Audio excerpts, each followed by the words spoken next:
But as this little foal took its first steps, the dying embers of the day had just gone over the western horizon, and it was just the time that the hyenas and lions were starting to get active and go out foraging. This is why we didn't light up the sighting, of course. It may have compromised the zebra's eyes and at the same time attracted those hyenas and lions to the activity.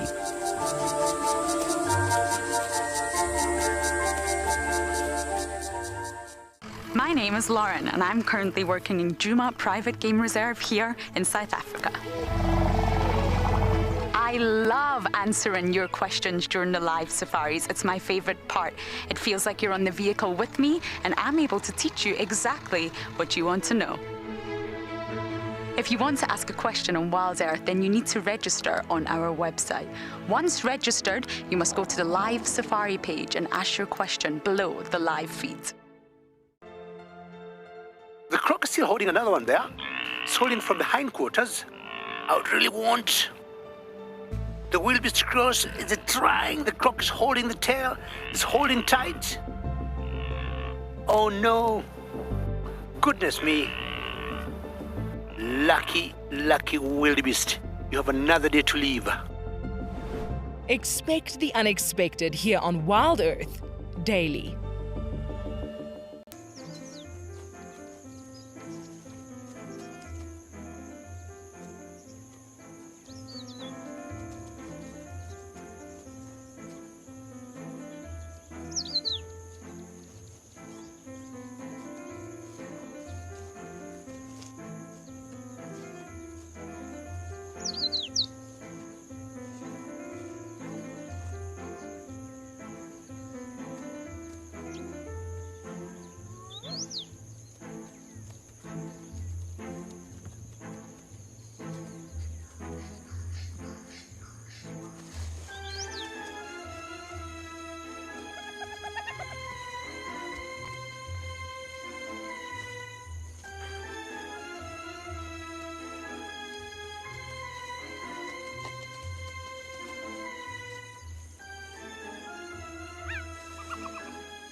This program features live coverage of an African safari and may include animal kills and carcasses. Viewer discretion is advised. Good morning, everyone, from all the Impala in the entire Djuma Private Game Reserve, grazing as the sun is up. It's not shining though, it's not yet a sunny day. It's still very overcast, but I am very much hoping that sun is going to come shining through and another glorious day here in South Africa. Now, all the Impala are huddled here at one very specific area, which is sometimes a telltale sign that maybe a predator has walked on the other side, which is why they've came here.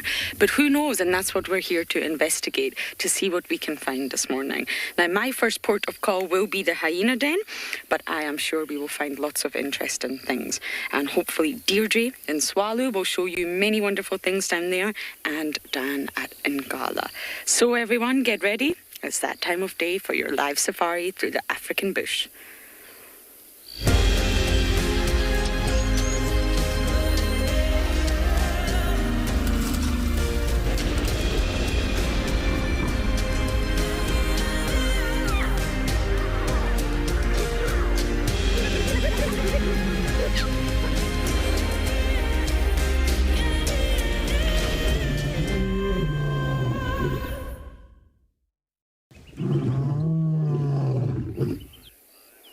Welcome aboard, everyone. Are you ready for a bumble?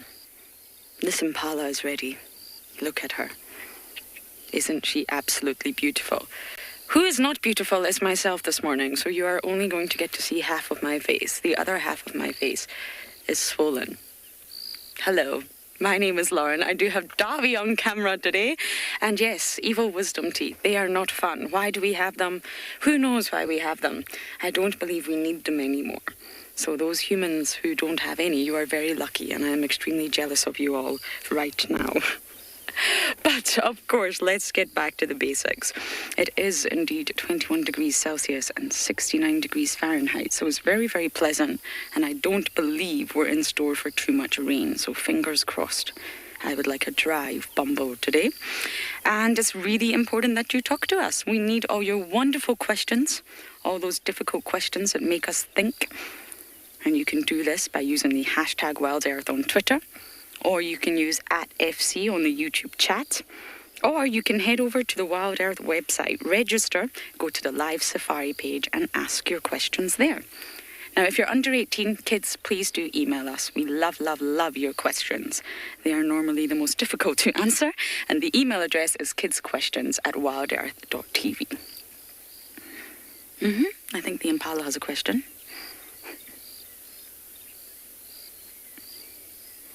Now, although the Impala are very, very beautiful and it's wonderful to spend time with them, I do want to get to the hyena den. It's been a few days since I've managed to spend time there, and as many of you know, it's a little bit later. It's now 6:05 here in South Africa, and therefore it sort of reduces our chance of having the hyena den active. So I think it's really important that Davy and I bumble. Phantom of the Opera style, I'm still going to hide half of my face from everyone that we meet today. And hopefully the hyena den will be active. I can just hide out there. Now, as many of you know, we were going to name them. We still are going to name them. We just ran into a little bit of difficulty with the gremlins the other day. Those nasty, nasty gremlins. And the hyena den did not have an adult. So fingers crossed they do this morning. And if they're not there this morning, they will definitely be there this afternoon. And we'll go through the naming process this afternoon as well. Now, you will all get the choice to vote for Junebug's name. We've got a selection for you, a beautiful selection given by the team at Djuma, all the guides and Michelle. And you will all get to choose. There will be a poll, and it will run until Thursday. So we've got time for everybody to put their choices in. I will also put my choice in. I have a favourite already. And it will be so lovely to see most of them have names now. Heart's son, Heart's daughter. It gets a little bit tricky after a while, so at least they're going to have beautiful names, and we are going to announce it as soon as we can have a perfect den sighting.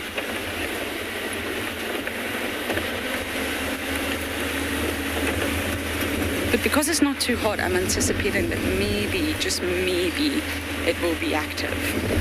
once that sun comes up and the sort of temperature, the ambient temperature gets too hot, they'll just run inside the den. They'll just hide.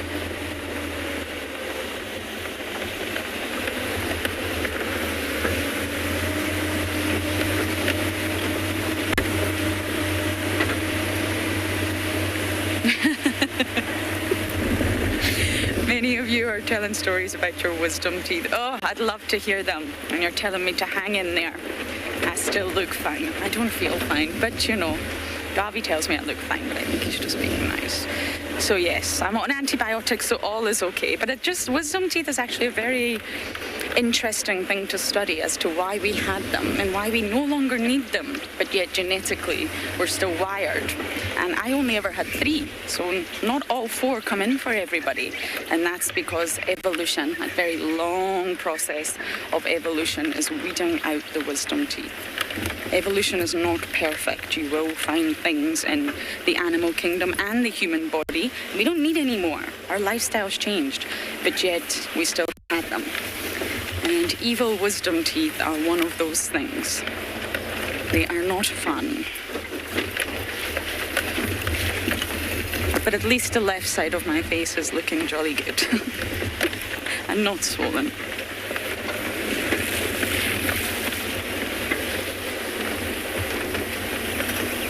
Okay, we're almost heading to the den. I actually tried to do this the other day. Maybe it'd be nice, Jared, if we can do this today, is to actually show you this pathway. So this is Philemon's cut line. And we swing a left, and this used to just be a game path, but now it's turned into very much a road. And I mentioned this the other day, but I think we lost signal. That is going to get named soon. And many of you ask about the hyena dens, so I'm just going to show you every single one. We have 3, and then you'll understand how close they are in proximity to one another.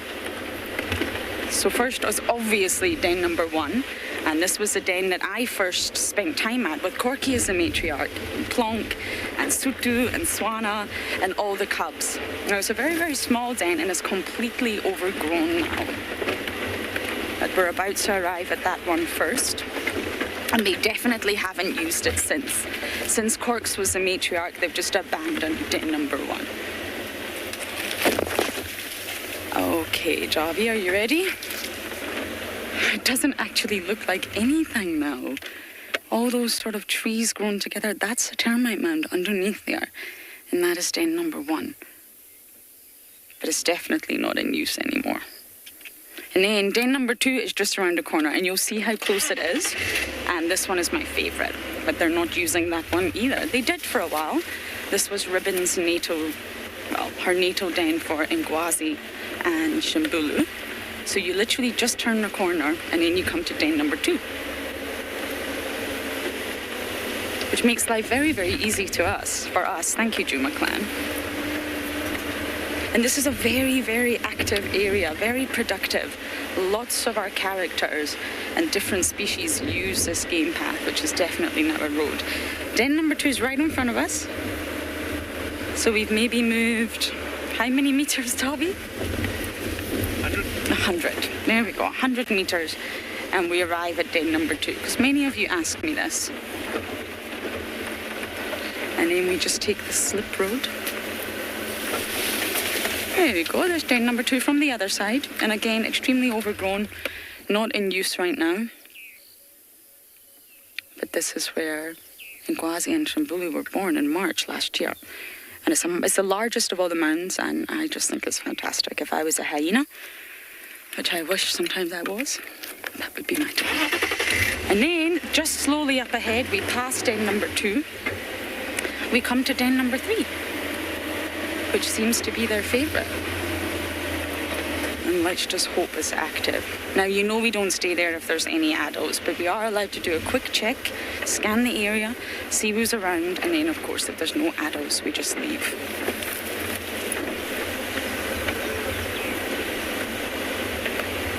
And it's all very overgrown here, of course.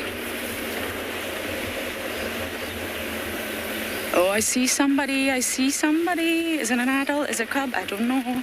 I get very excited at this point. And this, ladies and gentlemen, It's den number 3. We have someone suckling over here. I think it's ribs. The cub's out. Hey, everybody. Is this okay, Dove? Hey, Swazi. Nice to see ya.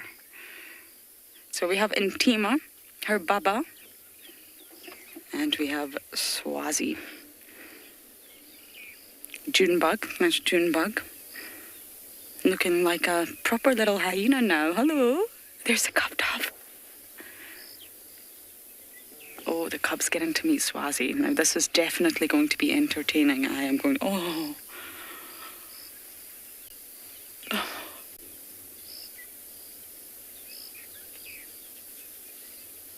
Oh, that's very heart-melting. And look how Intima does not care. She's fully relaxed. Swazi's a boy. He's of dispersal age. Oh, Swazi, what are you doing? He's reproductively mature now, but yet Intima's absolutely relaxed with his presence, and we all know that if she wasn't, you would hear about it. Swazi gets a little bit confused sometimes. Oh, what a precious, precious sight.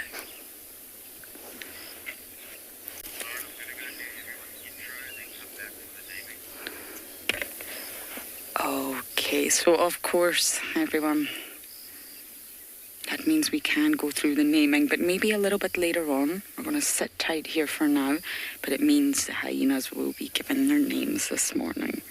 Oh. Uncle Swazi, isn't he just the coolest?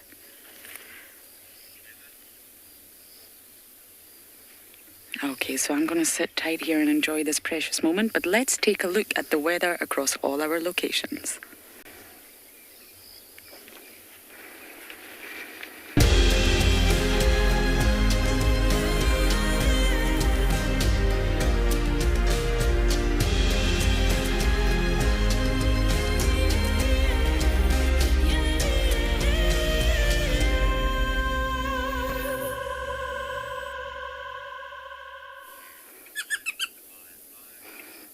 Lots of thunderstorms today. Not great, but I'm happy. We don't have thunder or a storm or wind or rain, but we do have hyenas. This is too precious, everyone. I hope you're all taking screenshots.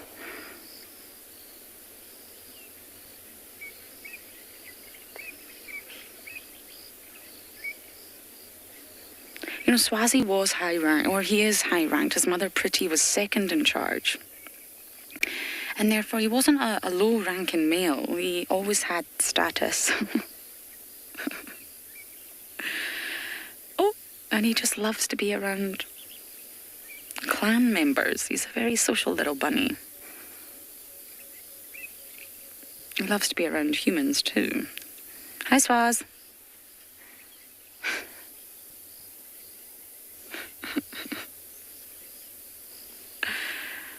Yes, I do think that's ribbon over there, and the cubs are starting to get awake, so we've not sort of positioned in a way that we can show you them right now, but hopefully they'll come over.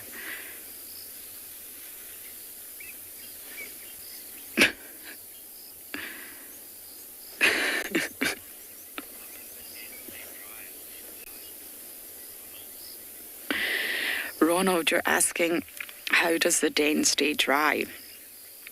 Most likely it won't.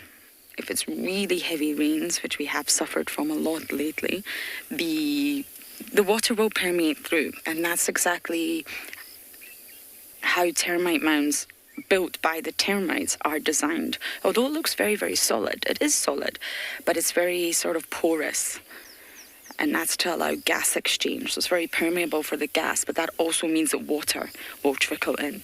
So I don't imagine the den will become flooded. But water will get in. It'll probably become very damp down there, and I can only begin to imagine what it will smell like. But I believe underneath it all, once you go in the den entrance, it's very intricate down there. I think it'll be quite elaborate. There'll be lots of little compartments and areas and holes, and I think that Sorry, Swazi just can't sit still. And I think that'll prevent the water from completely flooding the den. If it flooded, they would have to move. Oh, hello. Where did you come from? Look how long the grass is for the little cubs now. None of them have noticed my swollen face yet, which is good.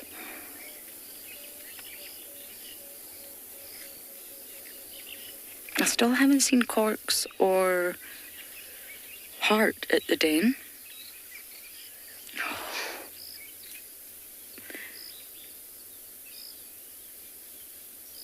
This is just too precious.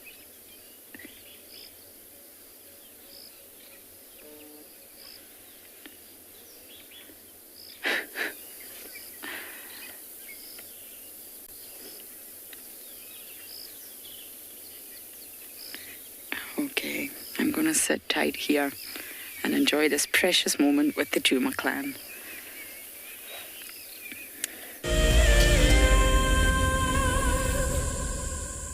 Imagine having your own secluded African bush home where you and your friends can enjoy the ultimate safari experience.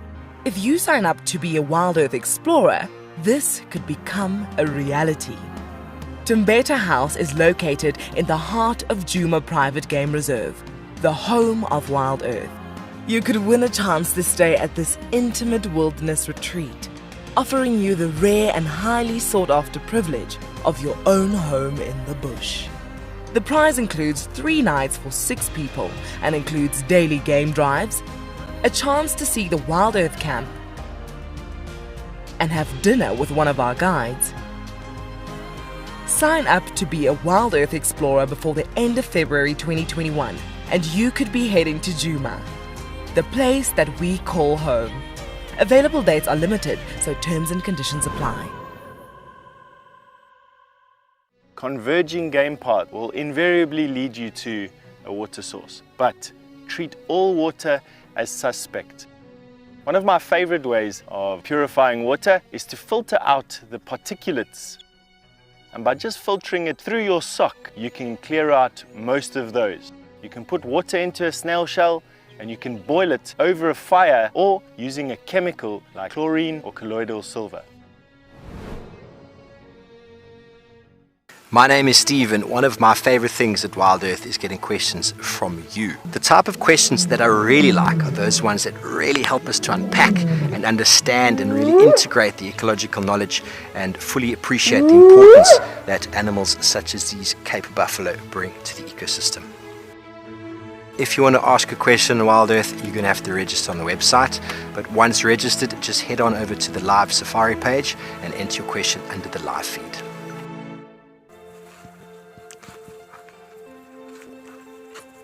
Hello, Mama. Just checking us out, everybody. There's no aggression here.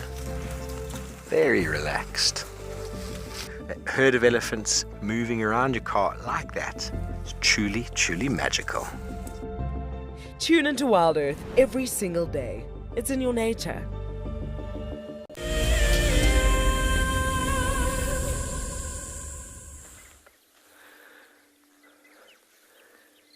Good morning from Tswalu. We have a beautiful sunrise this morning. It's going to be a spectacular day again, probably also another warm one. But there you're just seeing some of the silver cluster leaves on the top of the dunes and the rest of the Karaneberg. So I'm Deirdre, and on camera with me this morning is Morgan. I nearly threw Morgan off yesterday going through the water when we suddenly hit a deeper patch. He did definitely do a launch out of his seat, but I'm glad he's still with us. Our plan this morning, we were quite successful out in the dunes yesterday morning, so we're going to stick with that plan and then follow up on the meerkats a little bit later in the morning when they do decide to come up. But that dawn chorus has just started. There's lots of little common quails in the grasses as we stopped here. All you hear is woom, woom, as they're all calling to each other. They can't see each other with this thick grass, but they are all calling to each other.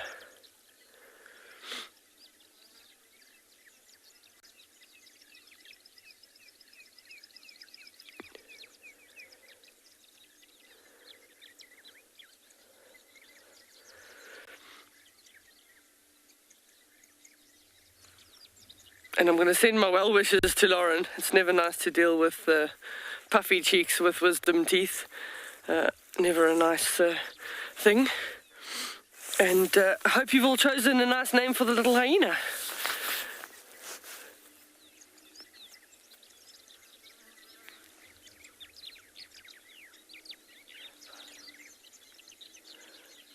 I don't know if you can actually hear that, all the quails.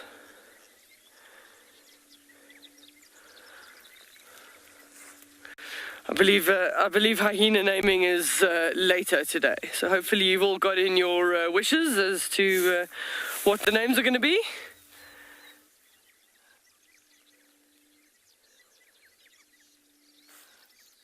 It is just a beautiful morning. I think we're going to carry on heading into the dunes. We just got to see. We haven't seen too many mammals this morning just yet. We're going to go and see what we can find.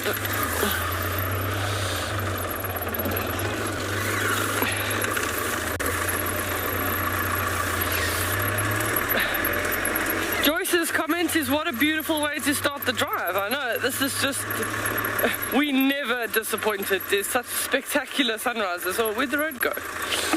Oh, there we go. Things are so overgrown at the moment, we can't even see where the little two-track is anymore. So there we go.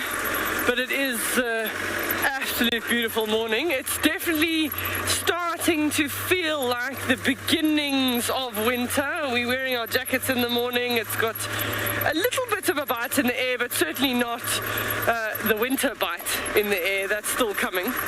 But it is definitely starting to feel like we're tilting towards the colder times of the year. But look at this spectacular light on those terminalias there on the dune. It's just absolutely beautiful. I'll stop for a second and then you can have a good look at that. But that's quite a unique thing here in that in the low veld in Djuma and Ngala, all the silver cluster leaves are actually in the seep lines. They're at the bottom where they collect water, but in the Kalahari, they're actually on top of the dunes, and that's because they almost act like a sponge. So if you put a sponge in a bowl of water, it would suck all the water up, and that's exactly how these silver cluster leaves work in the Kalahari. I think I can see something on one of those on the far left. I'm just going to scan with binoculars. But and then there's also a very nice example.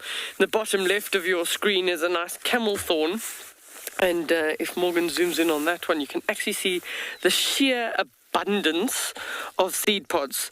Just look, that is covered in seeds, and those will be used or eaten by lots of different mammals. The baboons, the giraffe, the kudu, everybody's eating seed pods. And some of those seed pods on those camel thorns, they can drop on the ground and be viable for almost 50 years, or even if they're under the soil, be viable for that length of time. I mean, that's phenomenal. And it'll have a really, really long, deep taproot. They do like the sandy soils. I'm just scanning around to see.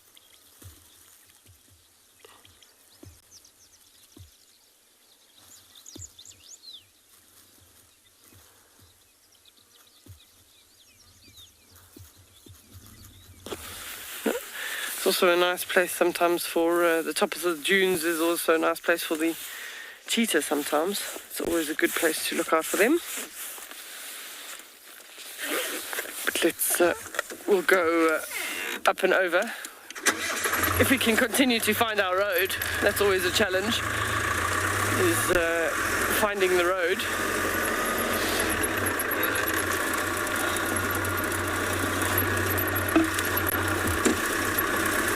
So, flies are there. We're going to carry on bumbling, heading out into the dunes. We're going to send you across to Lauren, who's also bumbling a little bit.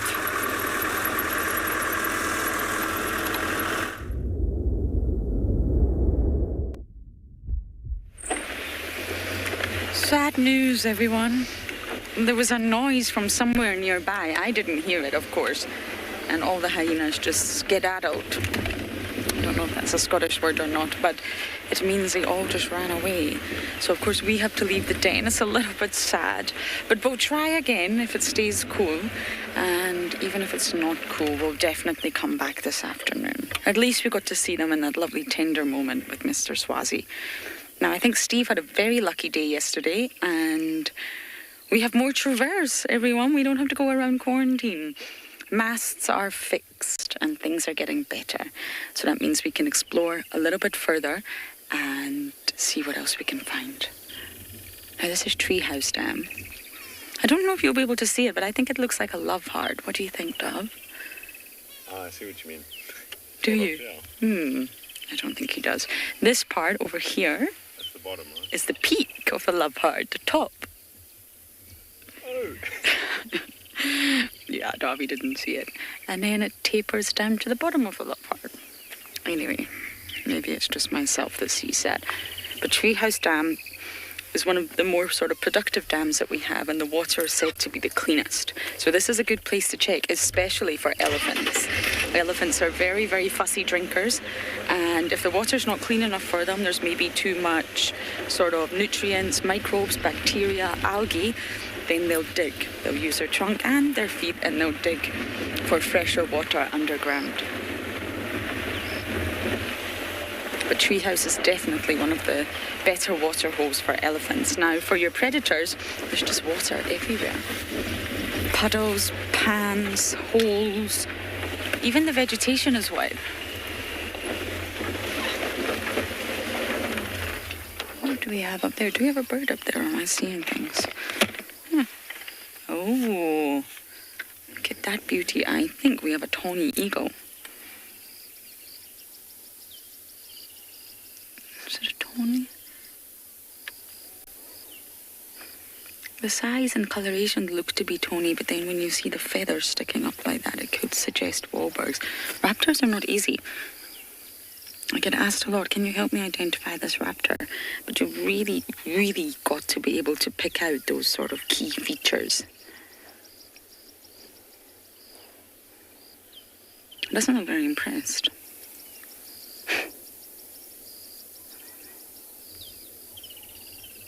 At least it's not raining. Should be impressed at that. I feel like this is a tawny, but just with a little bit of dead head.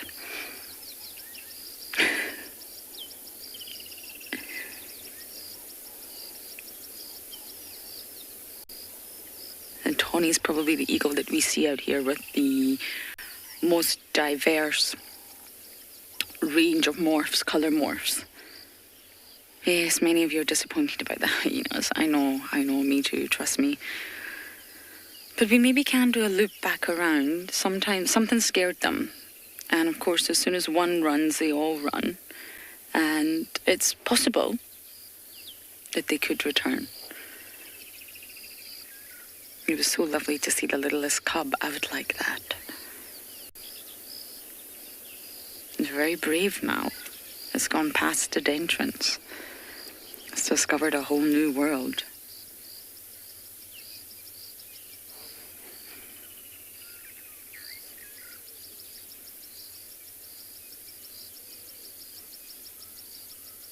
Imagine being perched up very high on a tree like this and being able to see what's moving down on the ground. Imagine having such sharp, capable eyesight like that to detect movement.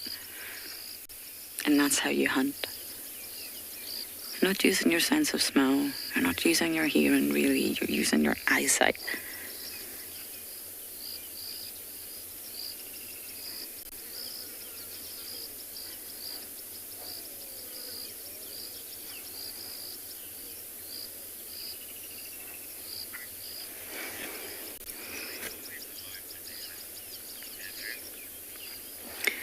Andrew, you're asking, are they always alone when they hunt? Yes, most raptors, even those that are in monogamous pairings, hunt alone. And depending on the sort of maternal versus paternal investment, they may bring food back for the other partner if they're looking after the nest or they're incubating, but generally speaking, most raptors will hunt alone. But with your sort of raptors in general, the monogamous bonds are quite tight. They're long, they're not just short flings, and there's a high level of parental investment. And therefore, they both have duties. They will both invest in the offspring together. It's not just a case of the male mating and then finding the next female. He will invest in the offspring with his monogamous partner.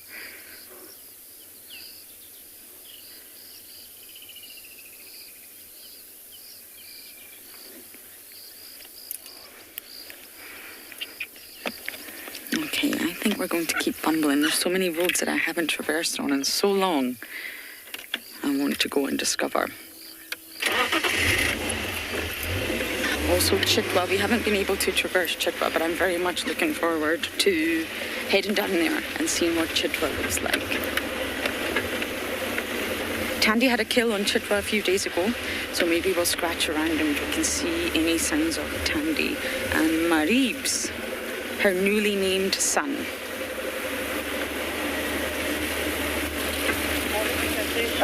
Getting mobile, is there any update? Sorry about that, that's Game Drive Radio.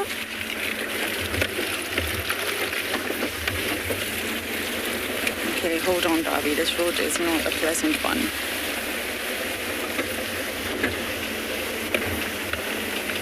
Now you can still see in front of us, up ahead, the roads are still very waterlogged. Now, there's still some roads that we can't drive, but there's roads that we can.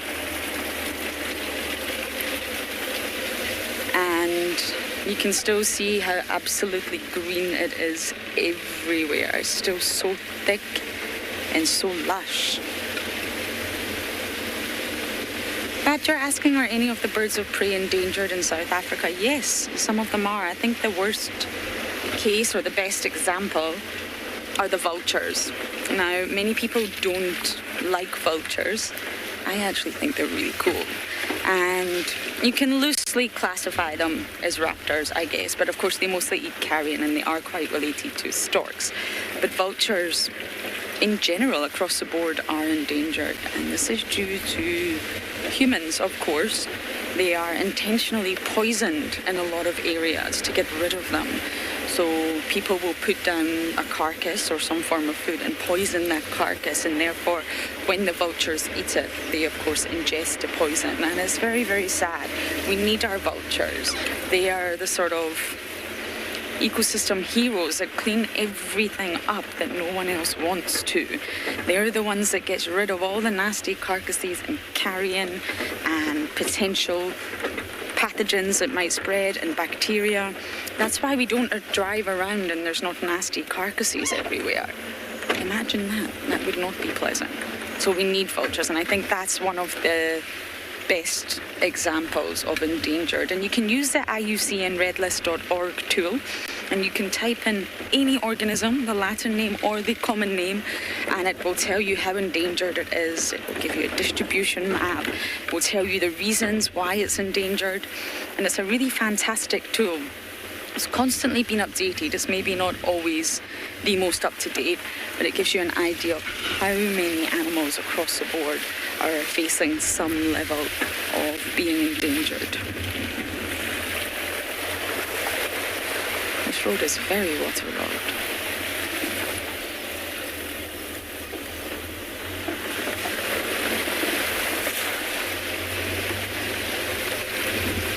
We're still not off-roading at the moment, which of course makes absolute sense. I think if you off-road, you're asking for trouble. Which means if we do find any animals and they disappear into the thicket, we of course cannot follow.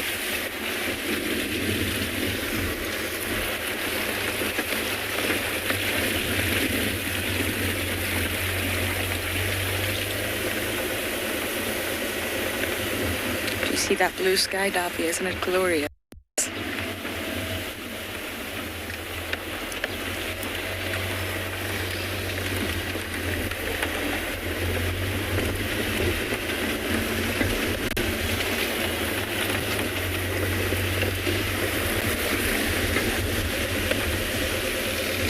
My little friend here. I think I'm going to spend some time getting to know my little six-legged friend. And as I do that, we are going to send you across to Steve, who's on the dam cam.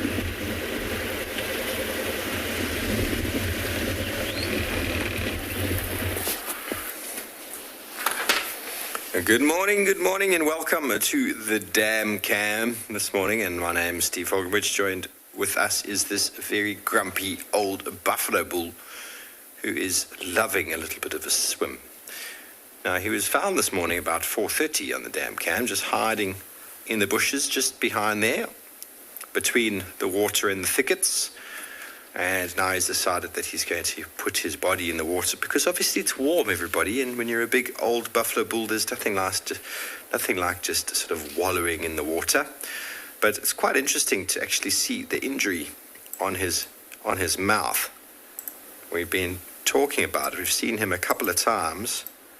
You'll see that his lip has been split quite heavily on the right-hand side. And I don't know what could have caused that. It seems to me, through just the way that it looks, that it was some form of attack by a clawed animal of some sort. Lions are very well known to go for predators, or to go for prey on the nose, especially a big bull like this. The safest place is either on his hindquarters, which is the best place, or they try and subdue them by the nose.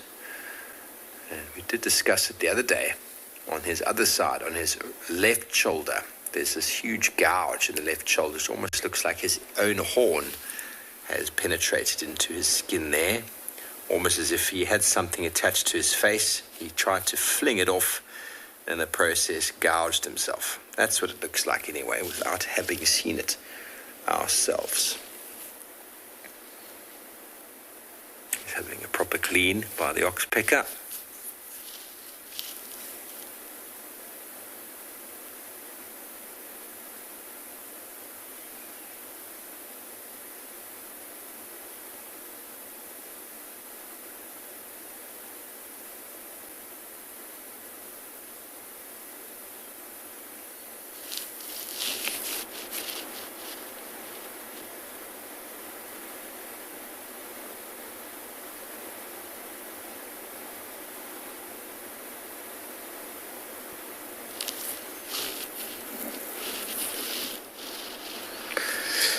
This consulting detective, he's still around. We haven't seen lions much since this fellow's materialized in the area, so he is unfortunately very attractive to a pride lion. We'll see what happens. But, you know, they don't get this old by not being vigilant, or should I say wily. He's got his tricks. You can see when he's at his most vulnerable now, he's sort of in the water. It's a very difficult place for predators to get at him. He's not concerned by crocodiles. Big crocodile would be needed to take a buffalo like this on. Okay. Well, mighty big buffalo just ruminating here in the shallows. We're going to send you over to Djuma in Tswalu Kalahari.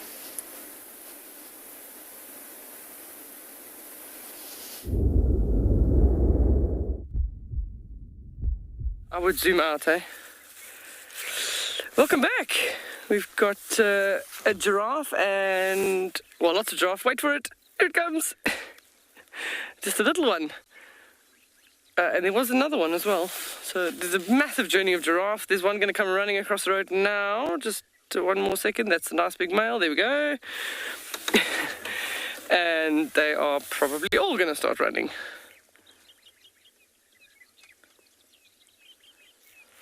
Not from us, so I mean, we've been with them for a little bit of time already, but yeah, they've just decided that they're moving forward quickly.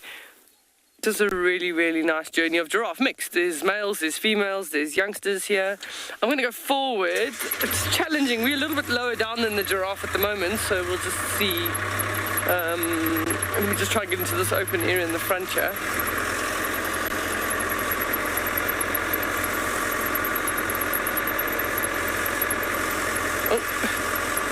And then there's that should be fine, huh? Yeah. Oh, there you can get the little So if we go in for the baby, where's that? They're all staring at a Springbok. He's also just come running in, so that's probably what gave them a fright and made them start running, is that they just heard the Springbok running and thought, well, they don't know what is around, so we're just going to run anyway. There he is he's on the far right. Oh, disappeared in the grasses. So that would be a nice journey of giraffe. Some call them Tower of Giraffe or Journey of Giraffe, but just a nice group. Don't forget, if you've got any questions, you can hashtag WildEarth and then put at FC in front of your questions.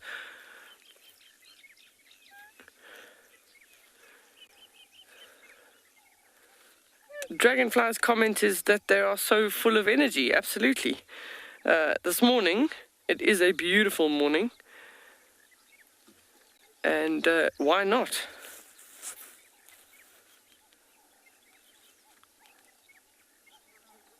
So they are all, I mean, they're still all looking in one direction, but I think that's just that Springbok. We're not too far from a watering hole, so there are probably a few other different kinds of animals around. I'm going to go forward just to see if we can get past that clump.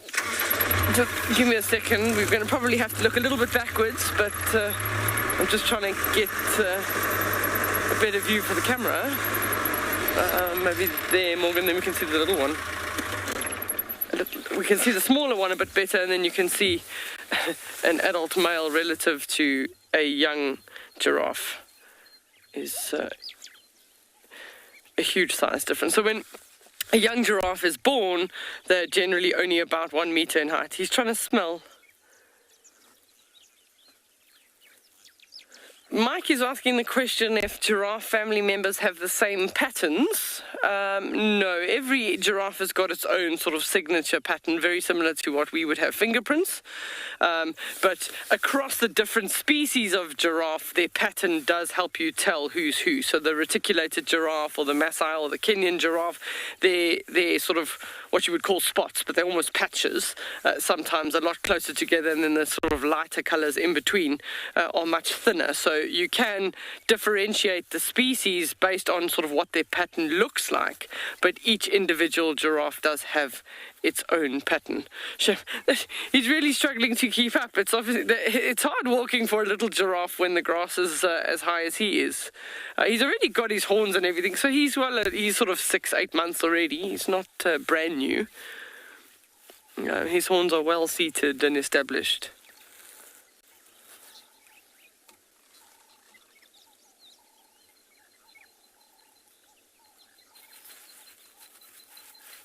So they'll just be moving through this area. There's lots of camel thorns. We were talking about those camel thorn seed pods.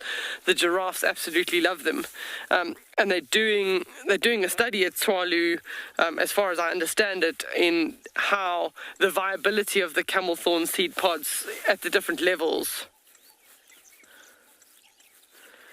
Kune is asking, what is the approximate possible age of the young one? I'd say younger than a year, but more than sort of 9 months in that sort of group.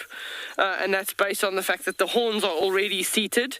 It's already at sort of a certain height, and it is quite confident moving around. So I'd probably say about sort of 9 months, somewhere around there. That male, he might have picked up something. I can't. They do tend to pick up pieces of bone, and then they chew them, and you can actually see, if you stay on that one that you were on. All good? Yeah, that one. You can actually see the way that it's chewing, and it looks a bit awkward, moving its jaws around. That's not necessarily the rumination. He's got something in his mouth. He's probably got a bone, like a little vertebra or something, that he's moving across his teeth to try and chip off bits of calcium. They'll get good calcium and phosphorus from that. And that's known as osteophagy. Osteo meaning bones, phagy meaning to eat, and they will do that to help that sort of calcium deposit on the head, and for the ossicones, what some people refer to as the horns, but the ossicones.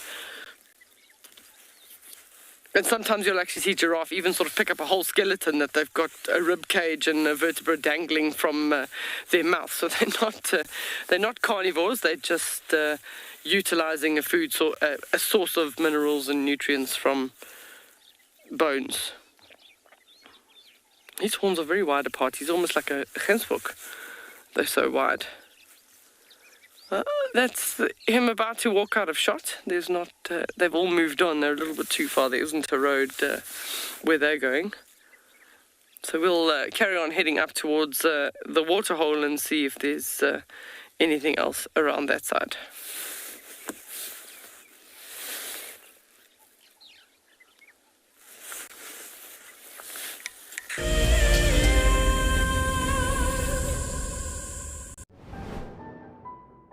It is fantastic seeing you all again. Those who haven't met me, my name is Dylan, in what is undoubtedly a very, very, very green Kalahari from what we were looking at a couple of months ago. We will be doing our very first fireside chat for WildEarth. So if you can join us on the 13th at about 7:30 after game drive, it would be an absolute pleasure. We'll see you there.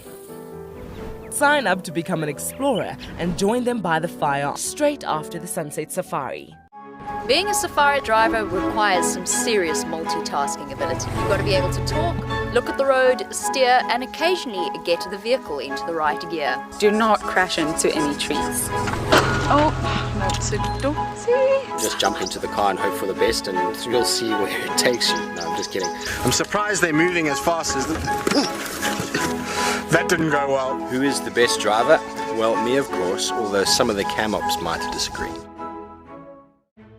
Hi, my name is Tristan Dix, and I am a guide here at Djuma Private Game Reserve for WildEarth.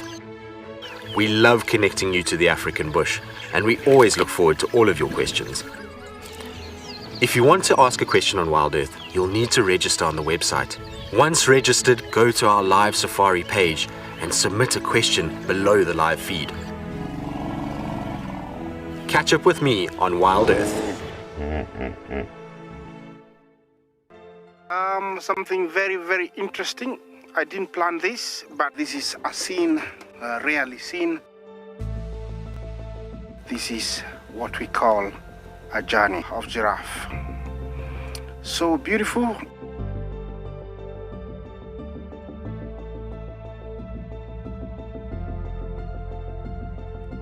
Tune into WildEarth every single day. It's in your nature. What makes andBeyond Phinda Private Game Reserve so special is our massive array of habitats.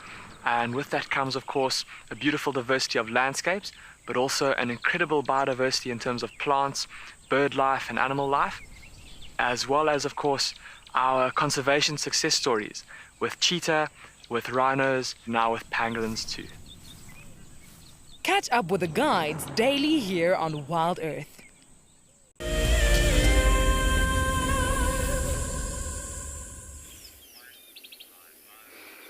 Terathopius equadatus. I think that's how you say it. We have the battalion. And it's nice, and I'm so glad we're able to come back down this way and check on it. Now from here, I could not possibly say if this is a male or female. Normally you look for the coloration of the plumage on the wings and size. But this nest on Leadwood Road we've had an adult, be it the male or the female, sitting in here for quite some time. So there has to be activity.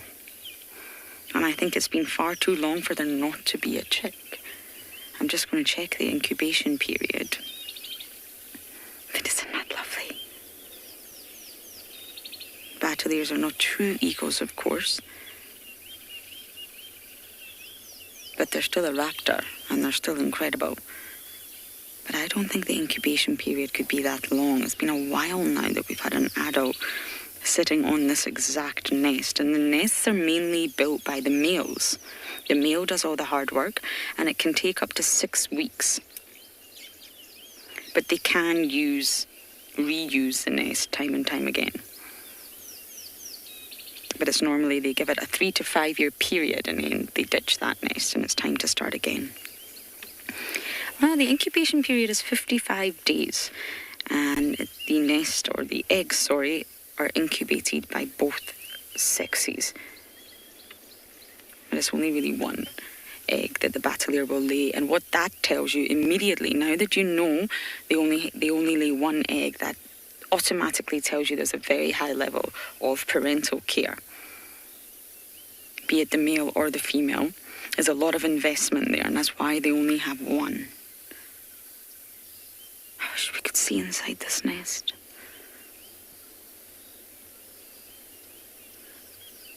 The young look very, very different. I don't know if you've ever seen a battalier chick, but they look very different, and they have a creamy head, if you like, a cream-coloured head.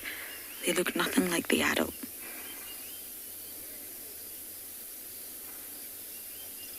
It takes between 7 to 8 years for a battalier chick to attain the full adult plumage. A juvenile battalier can actually confuse you when you're trying to identify it.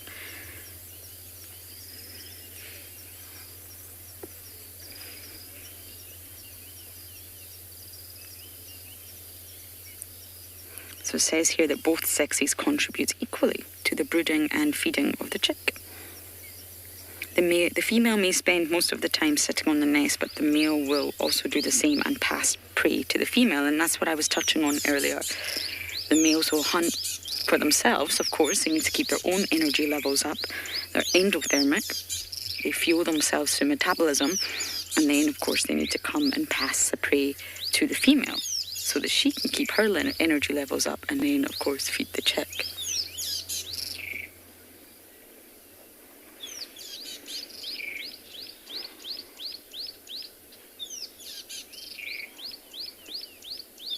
I don't see any movement.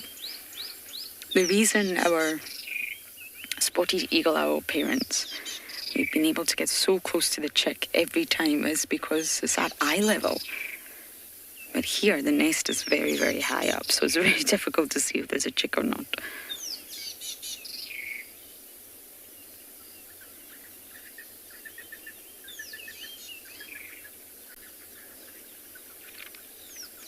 So we're going to head to Chitwa, see what we can find, but for now, we're going to send you guys down to Tswalu.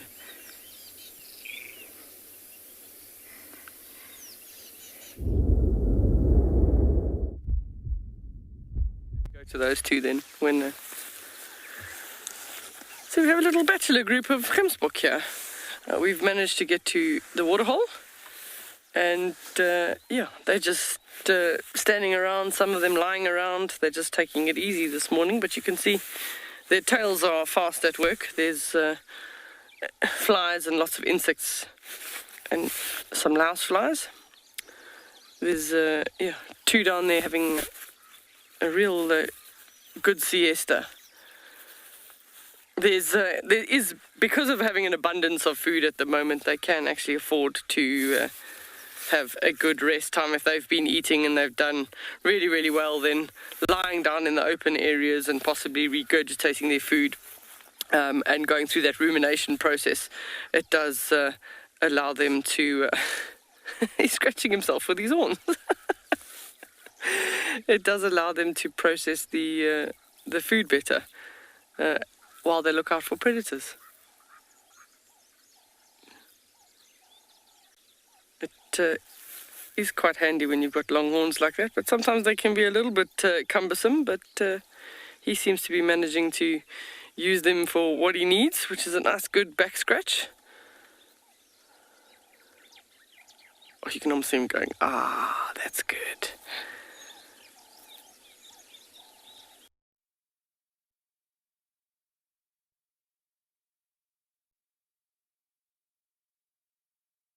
They actually see that they can handle quite high temperatures, the Springbok, and they'll also orientate, Springbok, Springbok, they'll all orientate their body towards the sun or not, depending on the heat of the day.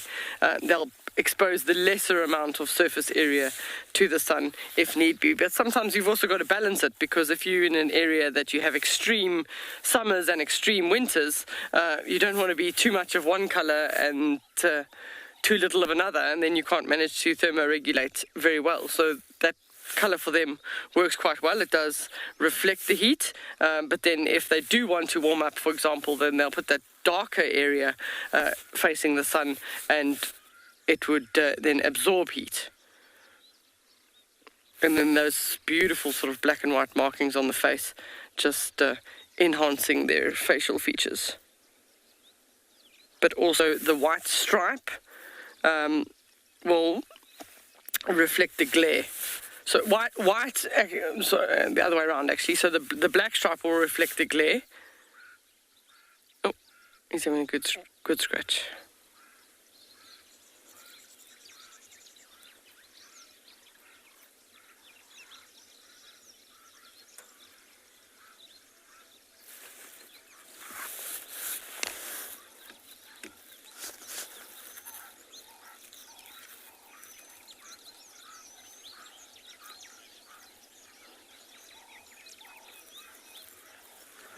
Jerome is asking the question, do they ever hurt themselves with those long horns?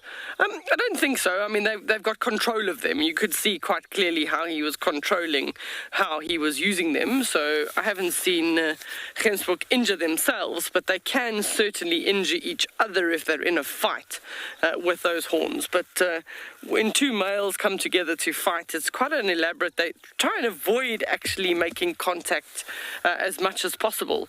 So they'll do sort of lots of posturing, sort of parallel walking, go down on their knees, clash their horns a little bit, and see if one already determines that the other one is stronger, and then he can bow out of the fight. But otherwise they can be quite serious. I'm not too sure if Springbok have fought to the death, but with those sharp horns they would certainly inflict some damage to another if they got one in a vital place.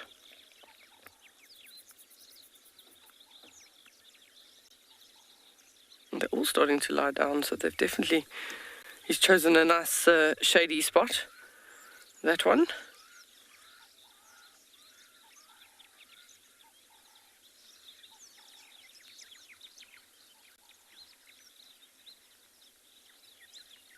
Oh, he's scratching again. That same one again. He's doing his scratch. No, he stopped now.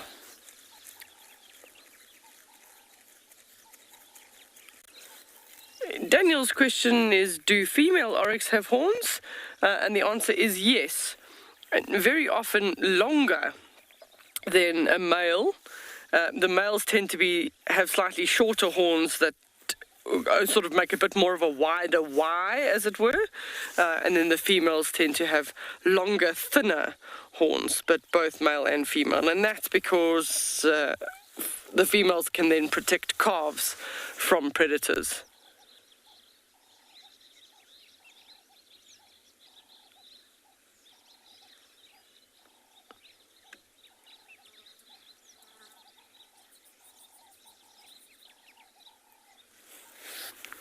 Just scan around and see. So you can see he's starting to re-chew there, that rumination process, just chewing the cud, and then as soon as he's chewed enough, then he'll swallow, and that'll go into the stomach, and then he'll regurgitate another bolus to re-chew.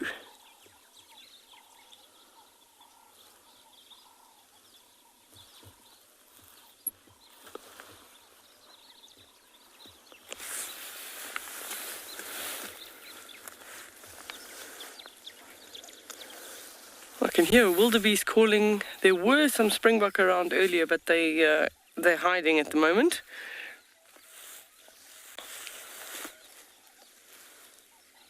Anna Marie's comment is, it's always a pleasure to see Springbok. I just think that they're absolutely beautiful. That facial markings are just so striking. I do enjoy seeing them.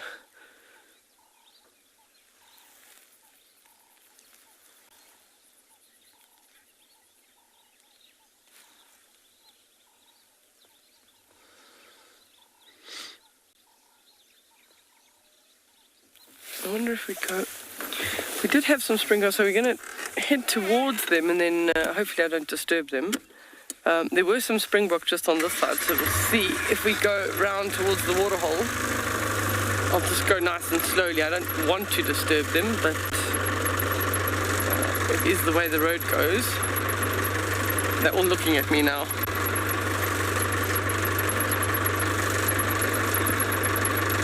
So, please don't count. Just, oh no. Oh no. Sorry guys. The road hits this way.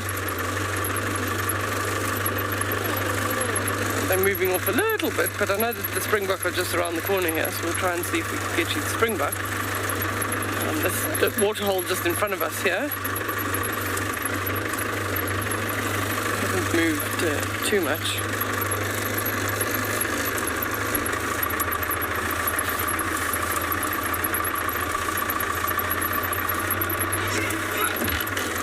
Let's see what we're looking for.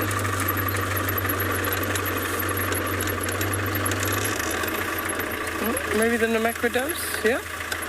They've actually we're quite close to the water here, and the Namaqua doves and the Cape Turtle doves are quite relaxed, so we'll see if we can show you a little Namaqua dove.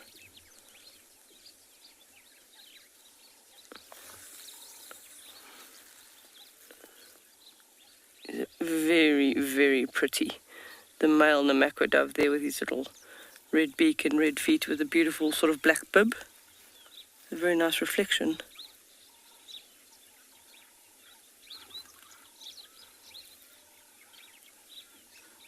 I'm trying not to move around too much because I don't want to spook them. We're not too far from them.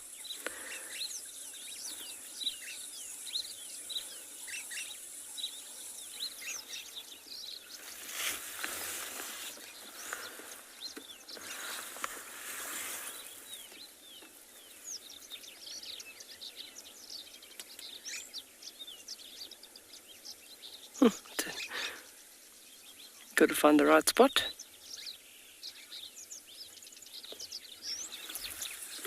And it's gone. We haven't...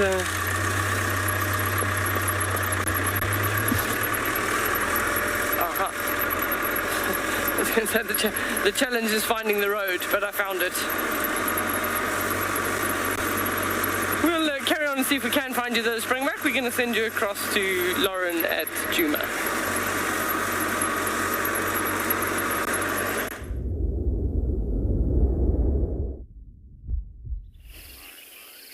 From waterhole to waterhole, it feels amazing to be back at Chitwa. I love quarantine, but there's only so many times you can drive around quarantine before starting to lose your mind. And here we are at Chitwa. It was always one of the biggest, or one of the bigger dams that we could traverse. Now we have Buffelshoek, of course, and there's some very big dams up there, but it's huge. There's actually a little waterfall at the other side. And when I say little, I mean like 10 centimeters in height. But still, the water is trickling. It's overflowing. It's completely full. I know not so long ago, Chitwa Dam and the wall was reinforced. So it's sort of designed to hold in the water. But this is very, very full. And what it does mean is that there's more room. There's sort of maximum carrying capacity for any niche or any habitat will increase. So more hippos will be able to come and join this waterhole. When the water levels reduce and maybe winter comes and it gets a lot drier, then you will find that the carrying capacity also reduces and there's not enough room for all the individual hippos. But at this point in time, there's hippos everywhere. It's fabulous.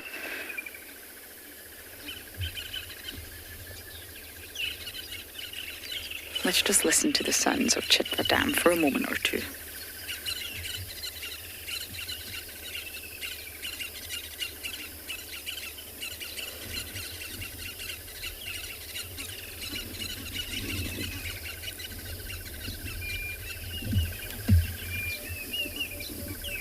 Did you see that, Davy? Kingfisher. Is it the pied? Yes, it is. Sorry, that wasn't... That's silent. I got very excited. This is one of my favourite birds. Darby, you love the kingfisher too, don't you? Love them. Love them. Oh, there's two. Where did that other one go? Ah, right there. Ah, there's two of you. It just gets better. Now, not all kingfishers fish is such a misleading name, but the pied definitely does. A wonderful fisherman.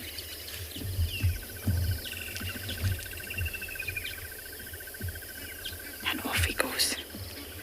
Now, you can visibly tell the difference between male and female. You need to get a really good look at their chest. And from then on, it's obvious. And they are said to be monogamous. So maybe we have a male and a female here. Let's identify. There we go, this is a male. So you see how he's got his dicky bow tie, that large sort of black patch under his chin, at his chest. And then he has another band. That's the male. The female will only have the dicky bow tie, the single band. She won't have two, so that's the male.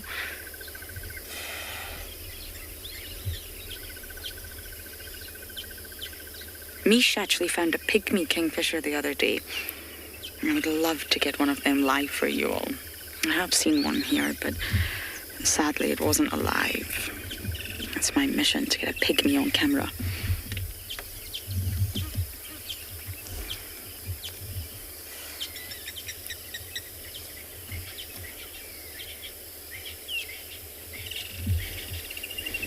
Isn't he gorgeous? They're small. They're not as small as a pygmy, of course. But they're not as big as a giant, naturally. The name gives it away. But they are small kingfishers. Oh, I caught something! Live hunt! Oh, wow. And that was that. Did your mother not teach you any table manners? Wow. Pretty cool. That was very cool. Yeah. For a small bird, that was quite a large fish. I mean, it's a small fish, but in comparison to the size of the bird. Wow, it was very cool. Well done, Davi.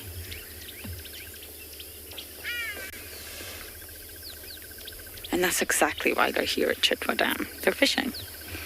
Oh, there's the other one. The other one's going. It just dived in. I wonder if it's got anything. The two of them. No, this one didn't catch anything. Maybe it was just... This is a female. Do you see what I mean? There's no double band underneath. Just looks like she's wearing a little dicky bow tie, which is very sweet. I'm going to guess this is a monogamous pair.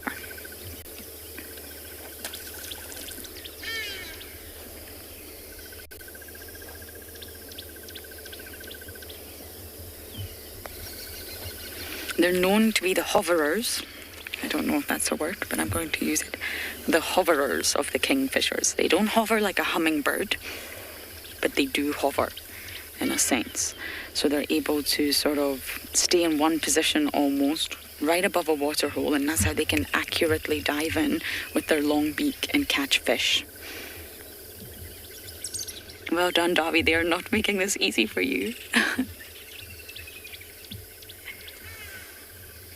But it uses a lot of their energy to hover. It's not sustainable. They can't just stay in the air and hover for long periods of time. Oh, everybody's saying, well done, Davi. Thanks. He says thanks.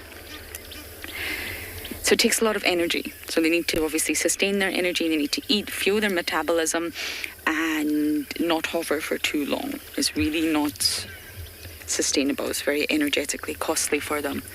I wonder if it's got anything. Yes! The female's got a fish. Wow. Wow. 2 live hunts. Davi, we're on a roll. It's a little bit of a strange thought, thinking that fish going all the way down the gullet like that. But you saw she gave it a smack against a branch. She's obviously trying to kill it, and down it goes. They're really putting on a performance for us here.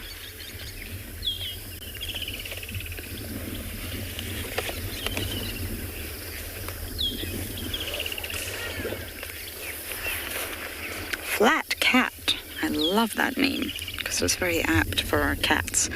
But yes, it's mainly fish. Their diet is mainly fish, but they will sort of supplement, especially in maybe drier times or harsher conditions, sort of invertebrates. So crabs, Prawns in certain areas, not this area, but pied kingfishers have a large distribution. They will also eat prawns, aquatic insects, and even terrestrial insects.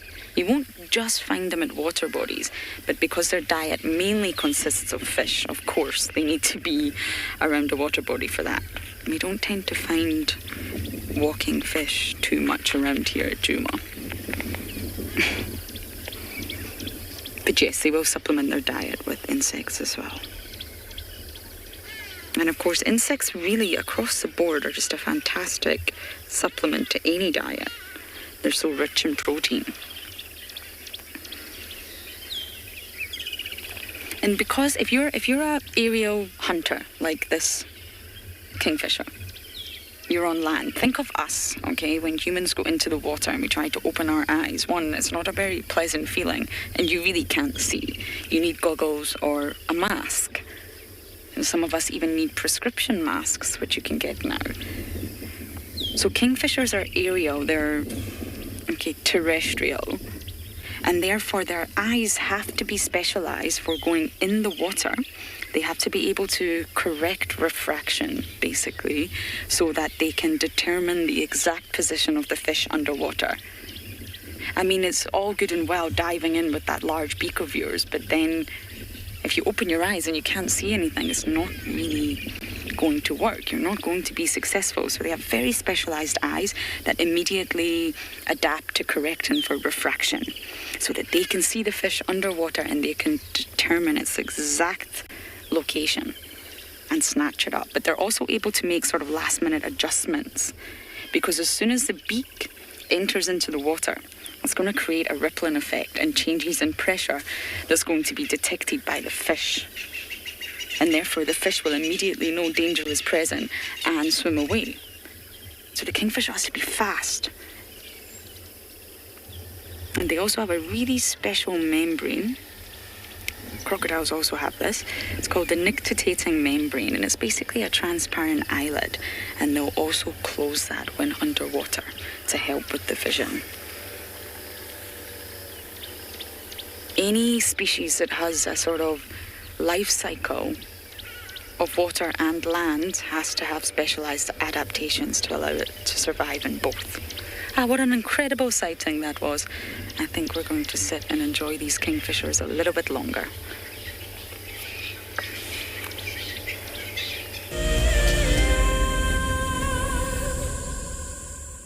When on safari, there's nothing better than an evening spent under the stars chatting around a fire, with the sounds of the wild all around you. If you sign up to be a WildEarth explorer, you can build your own memories by joining our guides for regular fireside chats. Subscription payments can be made by PayPal, credit card, and now bank transfer. WildEarth Explorers, it's in your nature. Sometimes love wants to make you sing. And sometimes love wants to make you bow and fan your wings to your bow. For the southern yellow-billed hornbill, these are signs that love is in the air. These birds are destined for a season of monogamy at least. Breeding pairs are in it for the survival of their chicks. But before love commences, the male needs to woo his valentine with food in the form of nuptial gifts. I'm Nikki here at andBeyond in Ngala in South Africa. I love getting questions from viewers about all the small things within the environment and how it all is integrated with one another. If you want to ask me any questions, please simply register with the WildEarth website, head across to the Live Safari page, and then post your questions there. I'm looking forward to chatting to you on my next WildEarth drive.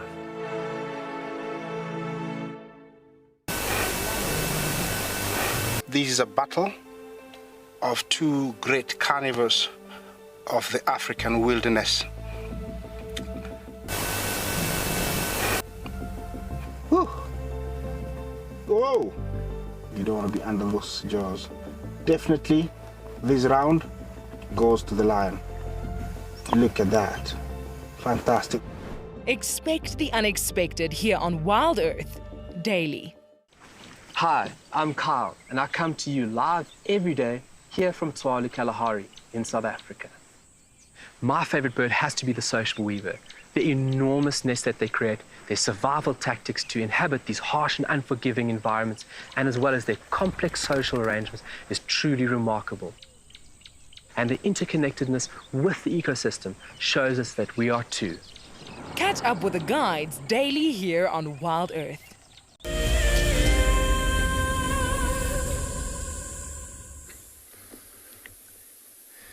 Good morning, everybody, and finally welcome to andBeyond and Ngala this morning. What we have here is quite a few members of the Birmingham Pride. It seems like that, at least from this distance away. And quite amazing. They've walked reasonably far away from where they were last night, at least. The two older cubs, who are just less than a year old, are here at the moment. It looks like maybe the mother of the two youngest is here as well, right next to a watering hole.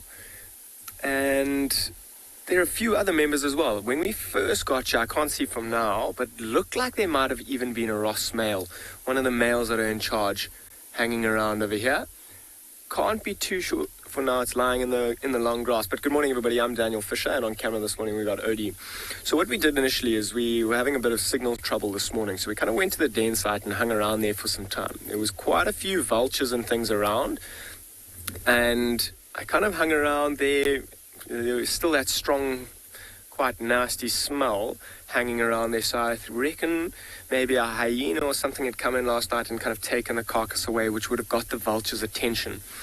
We stuck around there for a little bit while we had no signal, see what had happened, and nothing happened in the end. So what we did is kept going, trying to look for some tracks around in the area, and we spent probably the past hour or so tracking these lions, and managed to find them. Nice open area right by a small little seasonal pan, and they seem to have increased in number. I mean, from last night we only saw the mother and the two older cubs, and I'm sure the mother and the three youngest cubs were around as well. But it seems like a few other, maybe the next oldest cub, the sister of that white female, looks like she might be there, maybe one of the Ross males. And it's super tricky. I mean, that lion that's lying right in the grass, just between those two logs, you can just see an ear flicking. It looks like there might be a little bit of a mane growing there. From here, it doesn't look like it's one of the Ross males, just by the size of the mane there. I mean, I would assume there to be a little bit more mane around those ears that we could see. Maybe one of the younger Birmingham males that has come to join. Where they've come from, I haven't a clue. It's super interesting. I mean, I would have loved to have known. We've only been tracking these lions from a pair of lioness tracks that left the den site, and I didn't see any male tracks kind of walking with them, so I wonder if they haven't come from the opposite direction. I didn't hear any calling last night either for them to kind of find each other. But super interesting. It also just the way that lioness underneath the tree with her legs open like that, and it looks like she's got quite a full belly. That, from this distance, looked like it might be the mother of the three youngest. Thought I could see some teats. Can see some teeth sticking out there. Look at that full belly though, and look how quickly she's breathing as well. So I'm sure they've caught something. It might have been something quite small, just because it looks like she's the only one that's really eaten, which is probably a good thing. The mother of the three cubs is the one, in my opinion, at the moment that needs to be feeding the most, giving herself the best opportunities to spend as much time around the den feeding those cubs and ensuring that they get big and strong. It even looked like some of those cubs that look like a bit of mange was starting to develop now. They really need to increase their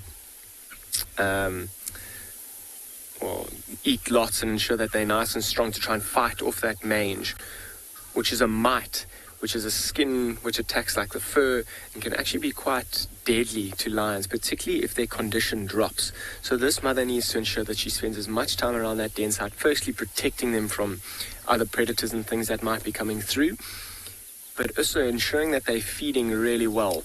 That'll give them the best shot at to increasing their condition and increasing their chances of survival.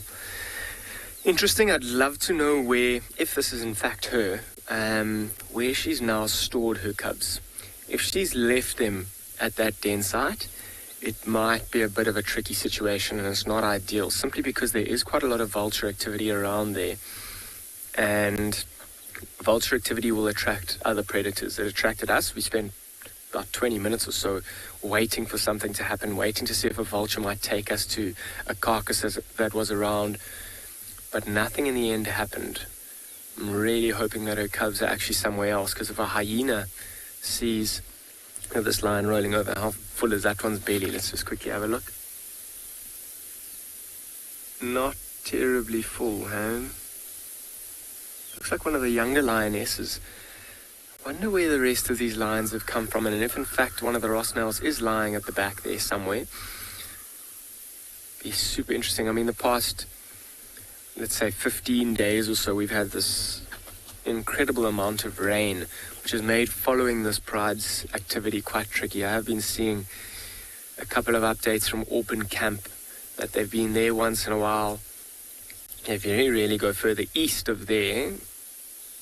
So I'm sure they've been on our property. We've just been unable to find them with all the rain and not being able to pick up on fresh tracks and seeing distances as to where they're going. As we said, Ross males haven't been calling much at all.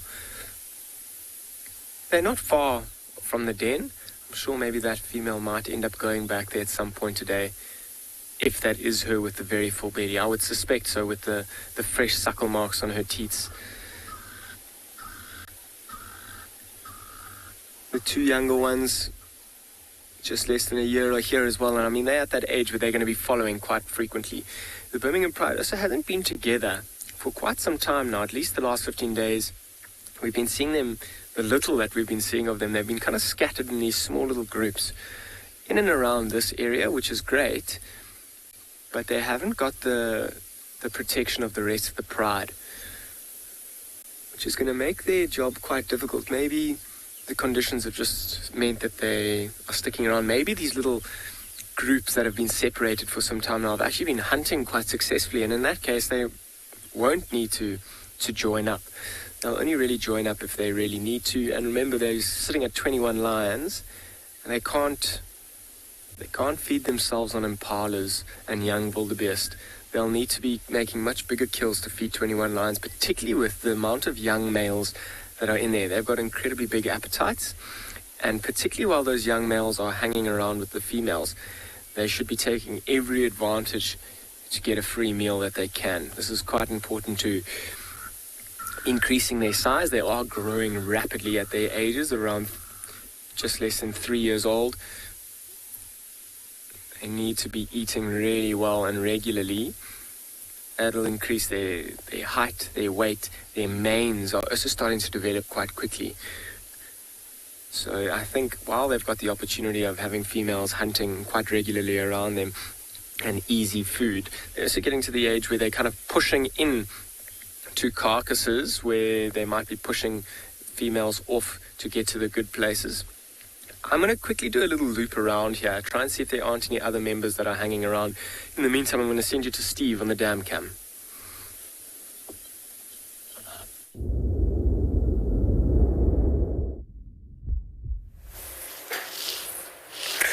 Welcome back to the dam cam with our buffalo bull, who has finally turned around to show us the other side. So now I'm going to put it out there to all of you, everybody. I was talking about that wound in his shoulder. It looks like it's a very well-placed position that his horn could have gotten to. I don't know if you agree or disagree, but when we look closely at it, it's very hard to go a little bit closer. I'm going to try, but it does really mess with the zoom or the focal length.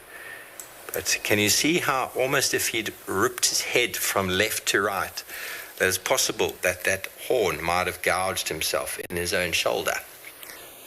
I don't know, that's just a theory. Without having seen it ourselves, it's very hard to say. He's getting a thorough cleaning.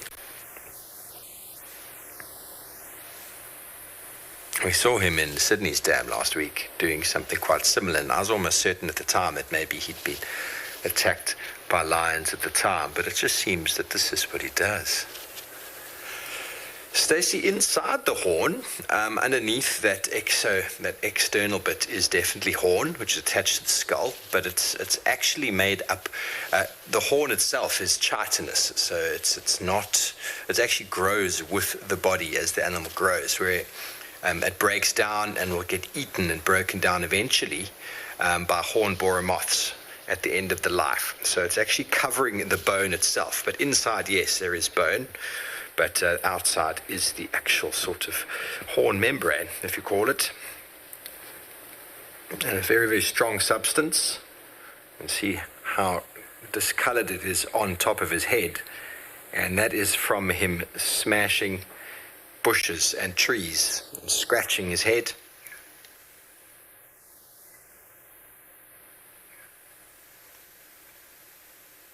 Different colored trees, tambutis, and the like.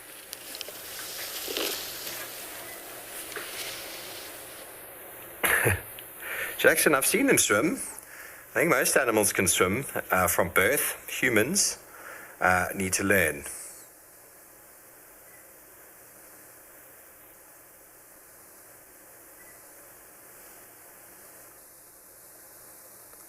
If you throw any animal in the pool, I'm sure they will all swim. You don't necessarily see these fellows swimming, but they do move around. Sorry, did I say chitin? I meant keratin, everybody. Keratin.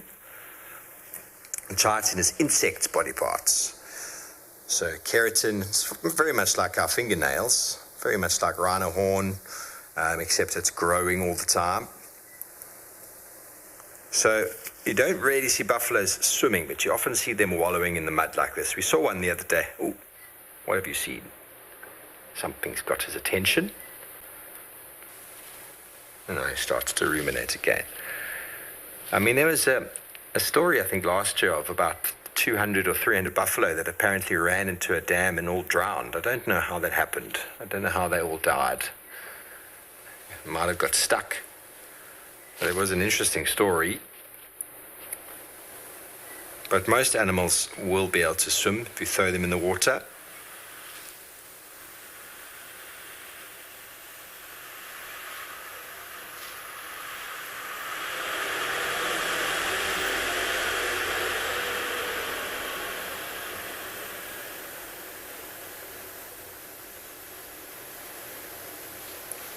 He is an impressive fellow though, isn't he?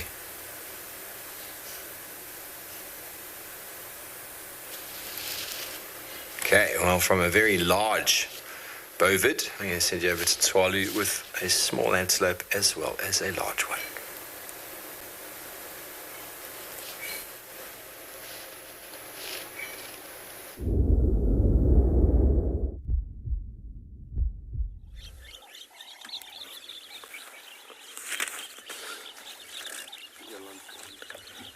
Okay, nice going. He's still there.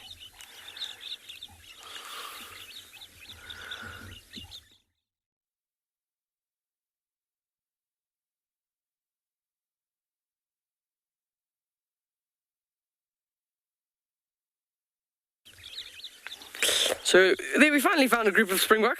They're not exactly the ones that we were looking for earlier, but yeah, a few more dunes over, we have found a very, very nice big group of them. So that'll be a mix of males and females.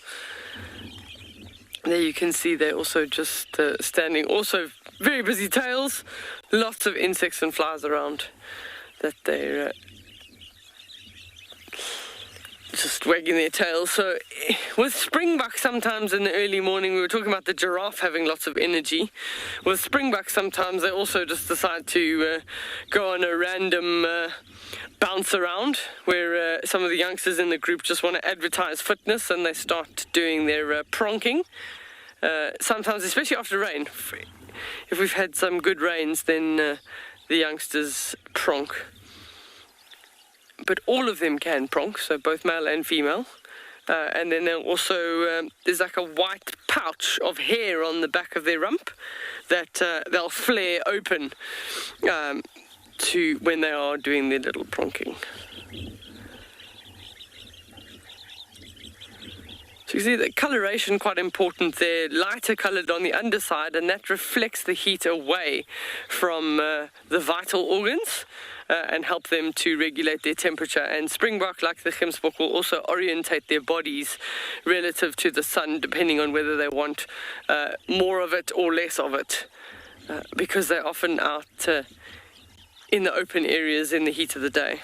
But on extremely hot days, even the springbok will stand in the shade and cease doing any activity at that time.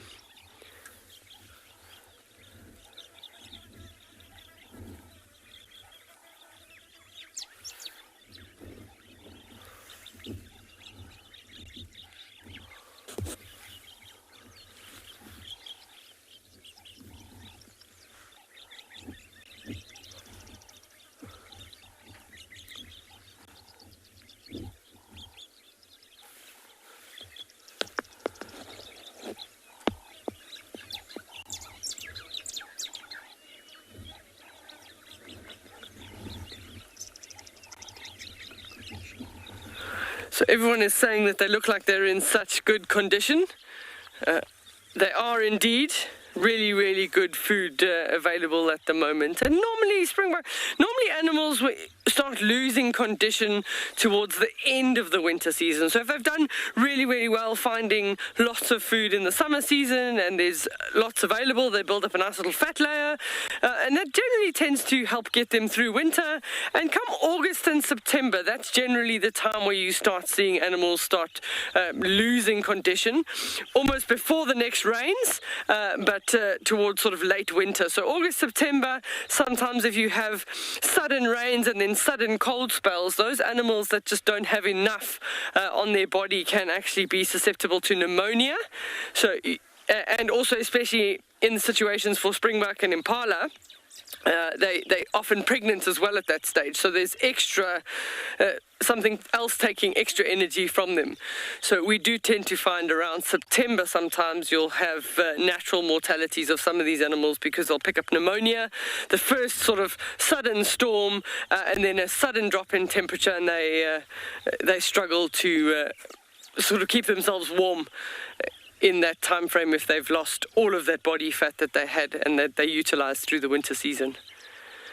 This year I think everything will be fine though. There's no drought, there's no lousy winter conditions forecast, so I'm pretty sure that they'll be okay this year.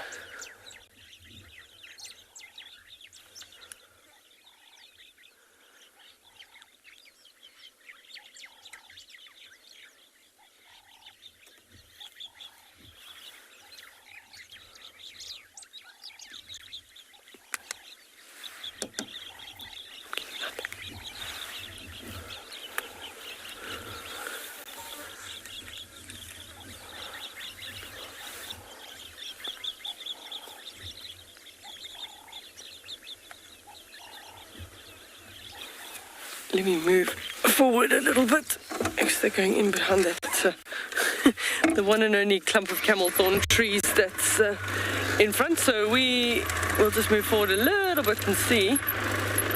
There was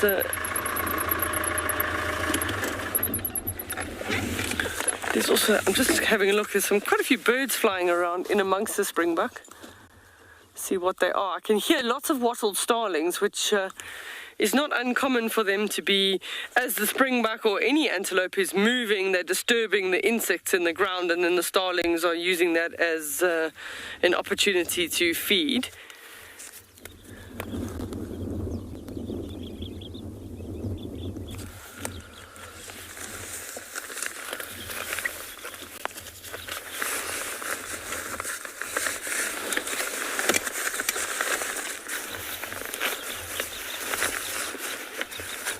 They are just beautiful antelope.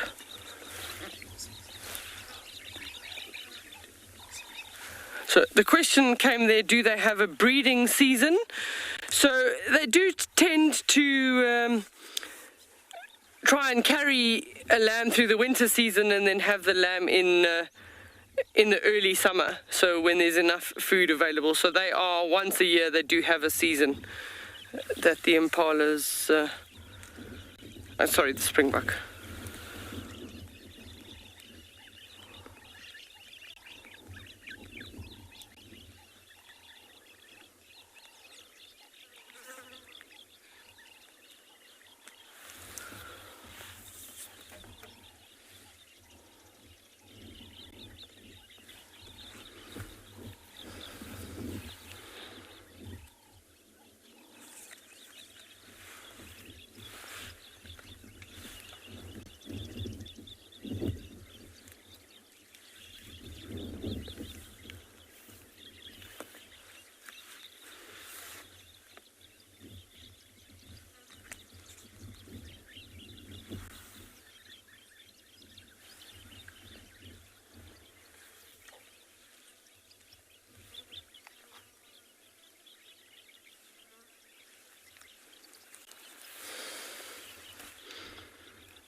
So we're going to send you across to Lauren, and we're going to carry on making our way towards the meerkats.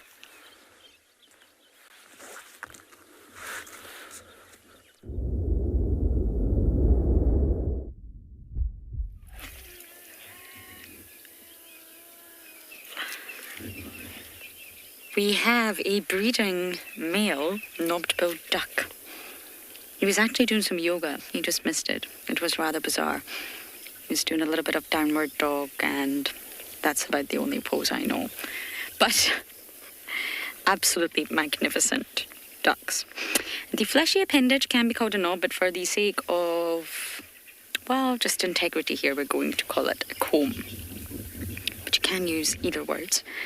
And it's the fleshy appendage that signifies he's ready to breed. That is a fantastic visual, Darby. Are you loving it? It's great.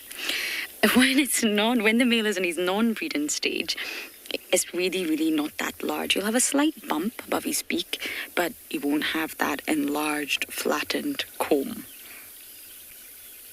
So this male is ready to see the females, and this may be where he's off to right now. And it all boils down to sexual selection. A lot of animals have that. When they were studying natural selection way back in the day, Charles Darwin realized that it doesn't quite fit into the difference between male and females. There's such large differences in genitalia, behavior, traits, physical characteristics.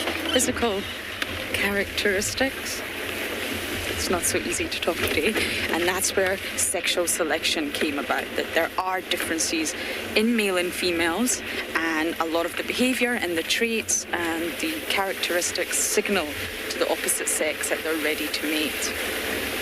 So we did a little loop around Chitwa, and guess where we bumped into? Swazi. Isn't that incredible? We had him at the den, and he was all the way down in Chitwa, and that just shows you he's following his nose. He went deep into the Mulwanini, which we can't traverse there right now, and I wonder if he is on the scent of a leopard. Could be Tandy or cub, but I just think that's incredible. From the den, he's already on Chitwa. So we're just going to do a quick check back on the den, because I have promised you all we're going to name those cubs, and I'm trying my very, very best against all odds to make that happen. So you never know, it's still quite overcast. There's patches of blue sky, but not much. So ribbons still may be there. So let's just go back to the den and see if it's active, and then bumble onwards from there.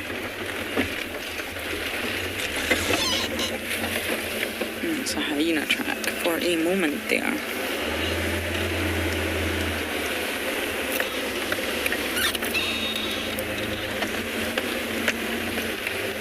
What's happening is because the ground is so soggy and wet, the tracks are solidifying, they're hardening in the ground, staying there forever.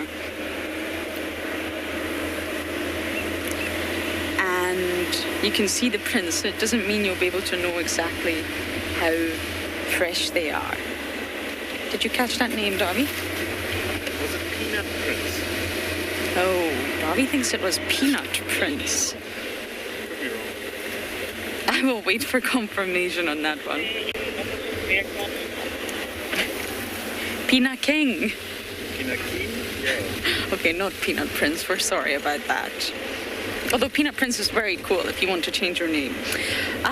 You're asking about quarantine. It's actually steeped in a lot of history. The area was cleared by man, and they did used to keep, this is a very long time ago, cattle there and all sorts of animals, and they were kept in quarantine. And that's, I guess, how the name quarantine came about. So we obviously refer to it regularly because it's a very productive area that happens to be right outside our camp. But animals were kept in quarantine there a very long time ago. I'm not actually sure of the date. I'll need to check for you. So it's a man-made clearing. It's not a natural area. It was cleared a long time ago. And now it's just a really productive area for us. That is why it's called Quarantine Peanut King.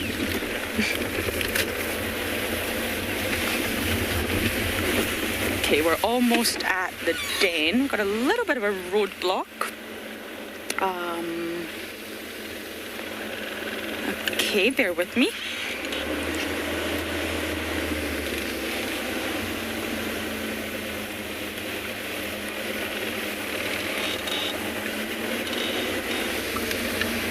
Okay, so I'm going to get through this roadblock and hopefully there'll be some activity at the den.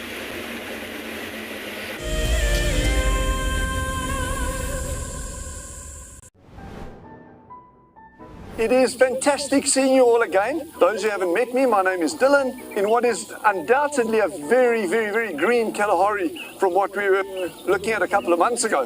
We will be doing our very first fireside chat for WildEarth. So if you can join us on the 13th at about 7:30 after game drive, it would be an absolute pleasure. We'll see you there. Sign up to become an explorer and join them by the fire straight after the sunset safari. Riverbeds are a great way to find water and look for places where elephant have excavated hollows. You can then dig into the sand, and after a couple of feet you should find damp sand, which then can be squeezed out or siphoned off for water. And with water being one of our scarcest resources, it is a good idea to conserve water where and how you can. My name is Ross and I'm a field guide at andBeyond Phinda Private Game Reserve. I love getting questions from guests on WildEarth because I love sharing and learning information about nature with new people, and it also makes me feel like you're all joining me in real life. If you want to ask a question on WildEarth, then you need to register on our website. Once registered, go to our live safari page and submit your question below our live feed. Looks like it's a very difficult climb because every time it tries to climb, the ground is breaking, so it slides down. But it's the only one. Look at that. That is a call of desperation with a cub. It's like, what are you doing, mommy? Oops. Oof. Expect the unexpected here on WildEarth daily. My favorite animal is a leopard, purely because I just think they are just the epitome of feline grace and power, and the way they can move about in any environment and remain hidden until they want to be seen, I just find incredibly intoxicating, and they're amazingly beautiful.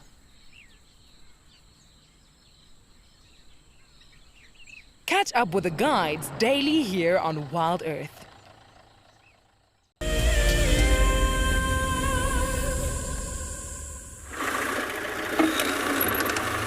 Welcome back to Tswalu. We cutting in an easterly direction across the dunes. So the meerkats live on the far end of the eastern dunes at the base of the mountain. So we are heading in that direction. And the three groups are actually not that far apart. They're probably within a 2-kilometer radius of each other. So both the Machalas, the horses and the rock stars all live within one thing. You literally drive sort of 1 or 2 blocks, and they all relative to that area. So they have been getting up a lot later in the mornings. At the moment we are experiencing that slight little temperature change in the morning, so the meerkats are a little bit slower. They're getting in towards winter mode, where they come up a little bit later when the sun comes out and stand in the sun to warm themselves up.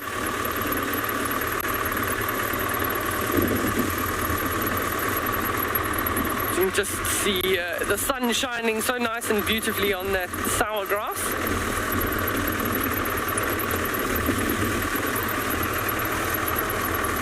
Oh, there's a Springbok. Oh, it's got a baby! 2 baby Springbok. Don't run away, please. I think we might get them. The babies have disappeared in the grass. So they're... There's a view of one of them and the baby is just behind that, but we'll just wait where we are. Maybe they'll move.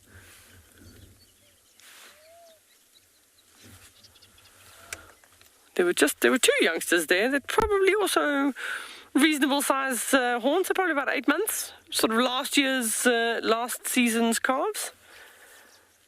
Come on. You can do the reveal. There we go. No, not that way. No. Oh, well, if she's going to cross the road, maybe the cars will follow. Nobody? No, they must have ditched us without us seeing.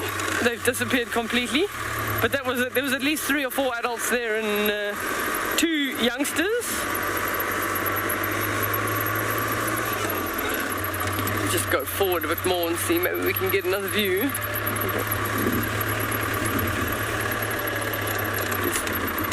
There we go. There's, oh no. as soon as you stop, they think that there's something's up. We can maybe try these ones on the right.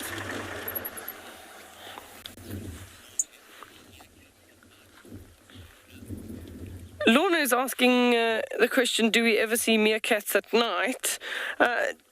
No, I think if he's very lost and he can't find a burrow, that would be a problem, but no, we don't typically find them at night. Most of the time, by as soon as it's sunset. So each one of these 3 groups of meerkats do different things. Some of them are down before the sun's even touched the horizon. Some of them linger outside the burrow for another 10-15 minutes before going down, but they generally at night time sleeping in their burrow. That's the safest for them, and then as soon as the sun comes up, they'll come out. So meerkat's not a typical thing to find at night. They are definitely sleeping by that point. So neither of these 2 groups of Springbok, they split into 2 groups and neither one wants to cooperate. They keep just running away. That's unfortunately just the nature of the Springbok. I can see them. Stay before they panic. And you can see that look, and there's the panic. So male on the right, female on the left. Oh. And you can just see, just literally by the way that the shape of the horns were forming already. So about 8 months old. But not necessarily a fan of the vehicle. So that's it. We're going to carry on heading up and over the dune. Getting slowly closer to the group of meerkats. So everyone's saying very cool. It is nice to see little Springbok. So they're actually like a light brown, sort of I want to say a dusty brown, but they're a very light coloured brown when they first born, so that they can camouflage quite well, just lying down in the grass. No, I don't think that's we're going to head this way. That's definitely not the best up and over dune to go, so we're going to go this way.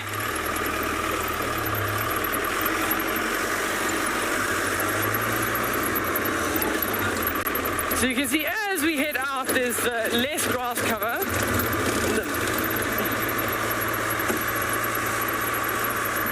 Mpo is asking the question, how do meerkats choose a burrow site?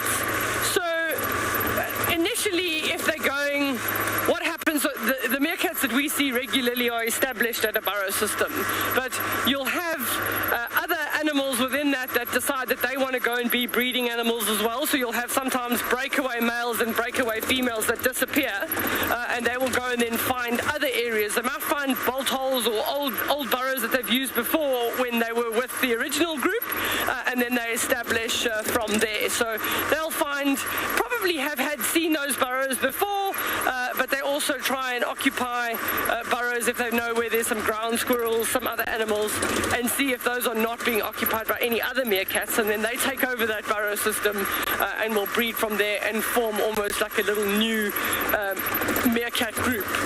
So there's a very interesting dynamic with the meerkats. We have had, even between the horses and the mokalas and the rock stars, sometimes individual meerkats have moved around and then they try and get accepted into another group, or they try and go and find maybe a female for their own that wants to breed. So sometimes a beta female, if she constantly gets suppressed by an alpha female, might choose to move off to try and see if she can start a group of her own, and then they'll go and find a burrow system. So generally sort of on the outskirts of where they know the areas that they're familiar with.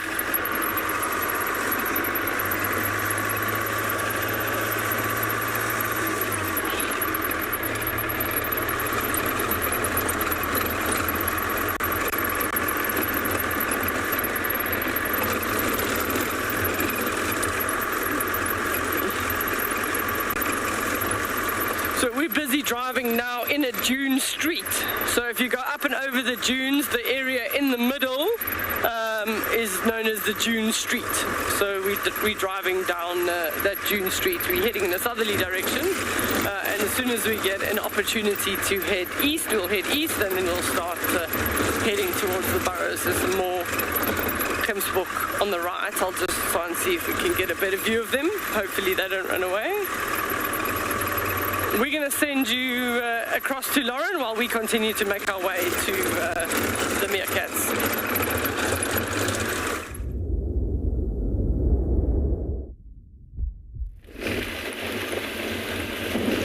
Good luck with the meerkats, Deirdre.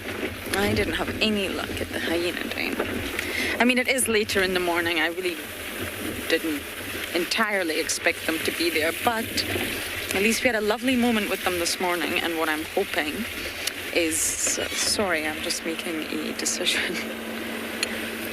Change my mind, everyone. And what I'm hoping is this afternoon we can have a really, really lovely sighting, spend a lot of time there, and go through the names. So fingers crossed, everyone. Cross your fingers and your toes and your eyes if you wish. So I think we're just going to bump out some of the areas if we've really not been able to go and just enjoy, see what we can pick up on. I know there was 4 lion cubs found up in Buffelshoek. Our Buffelshoek mast is down, but I'm hoping it will be up this afternoon, but there was no adults. So it's not possible to spend time with the cubs anyway, and I don't know who the cubs are or which pride they belong to, but they have been found, so it leaves a little bit of promise for this afternoon. But just like hyenas, we don't spend time with young animals when there's no adults there. It's not just a human world that has babysitters. Animals need babysitters too. I still can't believe how wet this road is. I mean, the really, really heavy rains were about a week ago, is that right, Davy? And look how waterlogged everything still is. Not had a chance to dry out yet. That sun really needs to burn through and evaporate a lot of the sort of stagnant water and start to dry out the soil a little bit.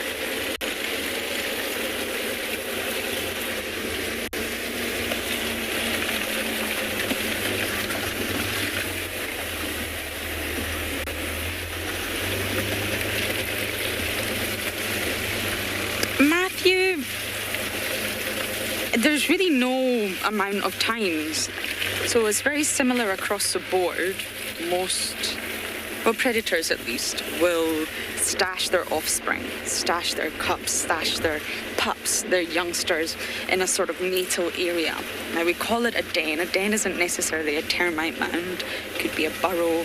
It could just be this lovely little enclosure of vegetation. It depends. It depends on the environment that you're in. And depends on the parasite load, the weather conditions. If there's a threat nearby, maybe a hyena's passed nearby and the mother's just not feeling comfortable, she'll move them. So she can move them quite a lot. We witnessed that with the Owino pride in the Masai Mara. The mother lioness moved them on a daily basis for a while. It also depends on the age of the cubs. Once the cubs get to a certain age, they'll be left for longer periods and the mother will come back and get them. So she doesn't need to necessarily move them. And then, of course, once they get even older, they'll start traveling with the pride. So young cubs will not join in on hunts, naturally, but they will start moving a little bit more with the pride, and then pride will leave them and then come back and get them. So I imagine that's what's happened. Oh, hello.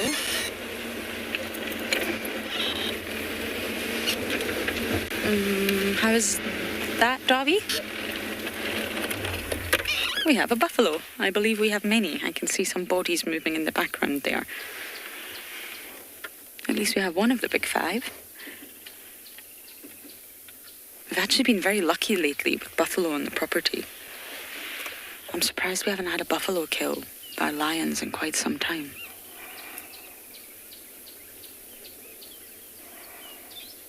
Normally you can smell buffalo. It smells just like cows, just like cattle.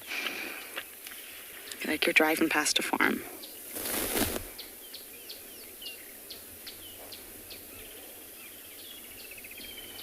standing on top of the termite mound. Huh? As if you're not big enough already.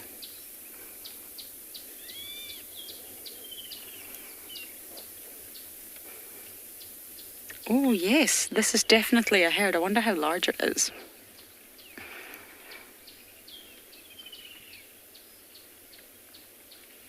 And it's very ideal that they're just off the side of the road.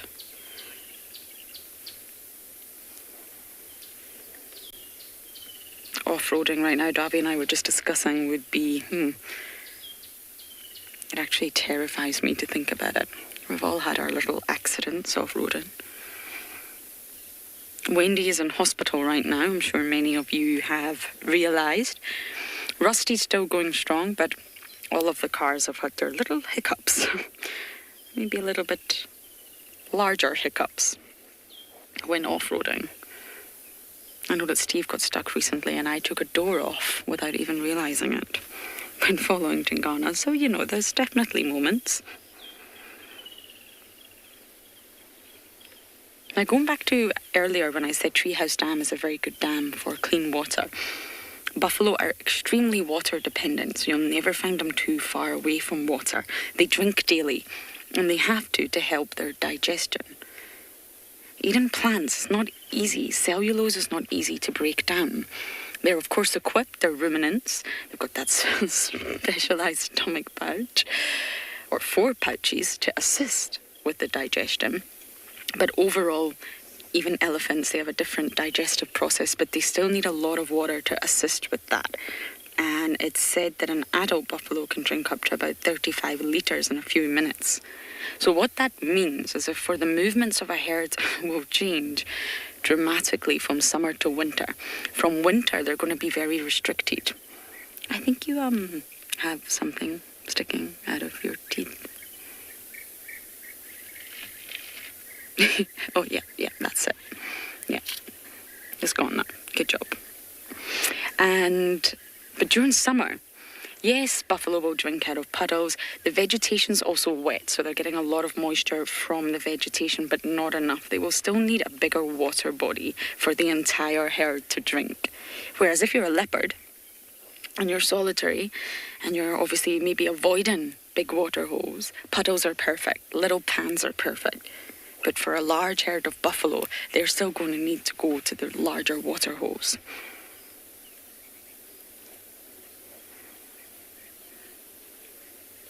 I wonder if I can just go forward a little bit, Davi, and see. I have no idea how big this herd is. I think you'll get some nice views here. There's some buffalo bottom.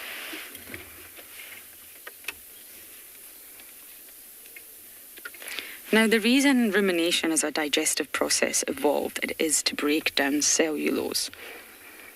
It's to break down that tough material. And it's not 4 stomachs. It's absolutely not 4 stomachs. It's a stomach with 4 specialised pouches. So food will travel down the esophagus, and the pouches are the reticulum, the rumen, the omasum, and the abomasum.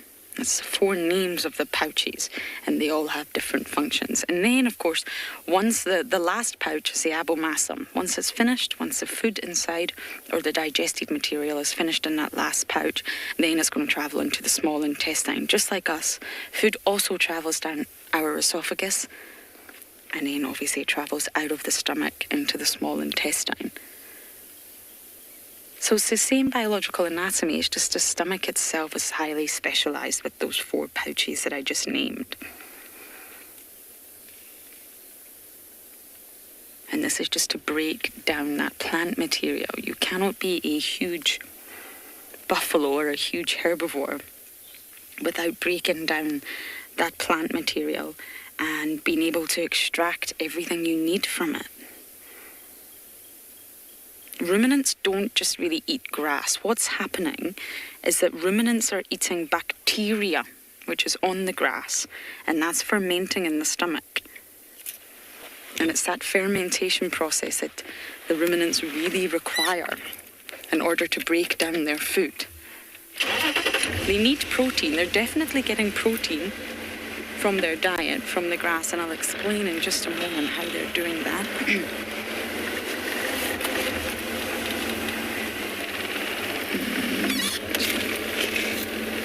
Can you get them there, Davy? It's not the best views of buffalo, but of course they're moving off into the thicket there.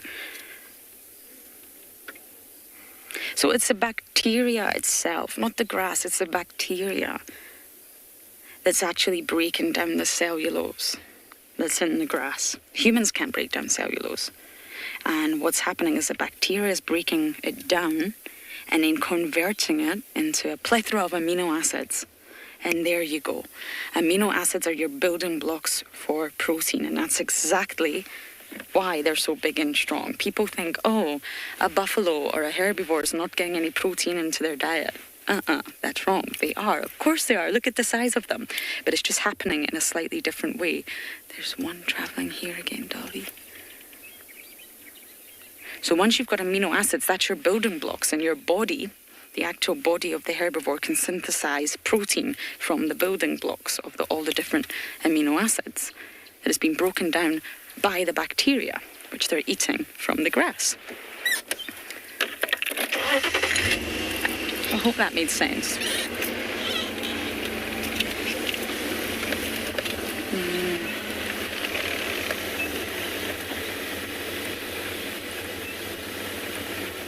Sarah, good question. I'm sure they would absolutely love to, but I don't think they would. I really don't think they would. A calf, yes, if they could spot a calf, a smaller buffalo that's maybe away from the herd, yes, they would. But a large buffalo within the herd would be very difficult. Possibly, I mean, hyenas are remarkable hunters. If they came across an adult that was maybe really injured, broken leg or limping and just struggling, then they could. All they need to do is bite it a few times with their really powerful jaws and work cooperatively, and that animal would be on the ground. Once it's on the ground, it's game over. But yes, I guess they would try. It would depend on the circumstances. But a large herd, I don't think they would attempt that. But people forget that hyenas are really remarkable hunters. When you see them hunting cooperatively, it's astounding. We just don't see it too much here, and it's most likely due to the environment. I mean, I can't even find the buffalo now. That's how thick it is out here. I'm not sure we're going to get any more views of these buff.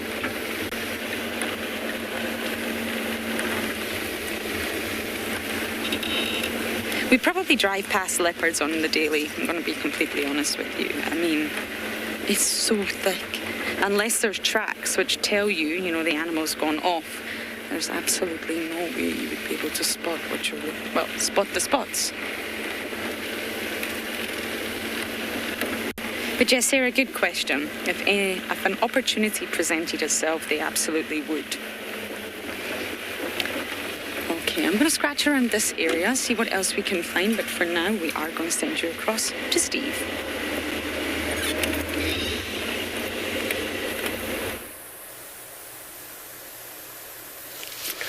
Welcome back. We have not lost our buffalo, although he has moved slightly from one part to the other. Just goes to show you the depth of the water. It's not that deep, unless he's floating on something.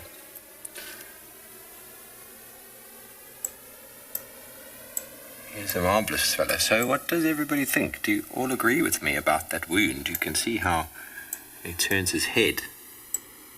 Very likely could have been from his own doing. It looks painful, I'm not going to lie. It looks very painful.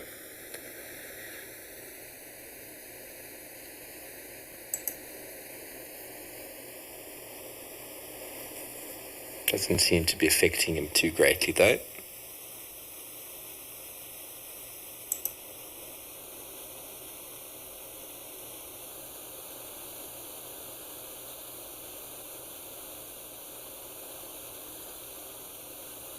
Megan, that's exactly what I'm saying.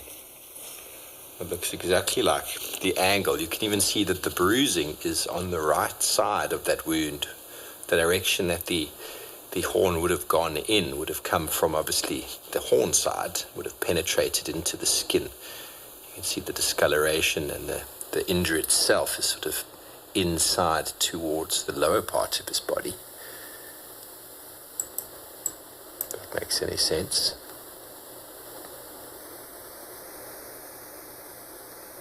He's alive though, to tell the tale. If only we could speak buffalo. That would be wonderful, wouldn't it?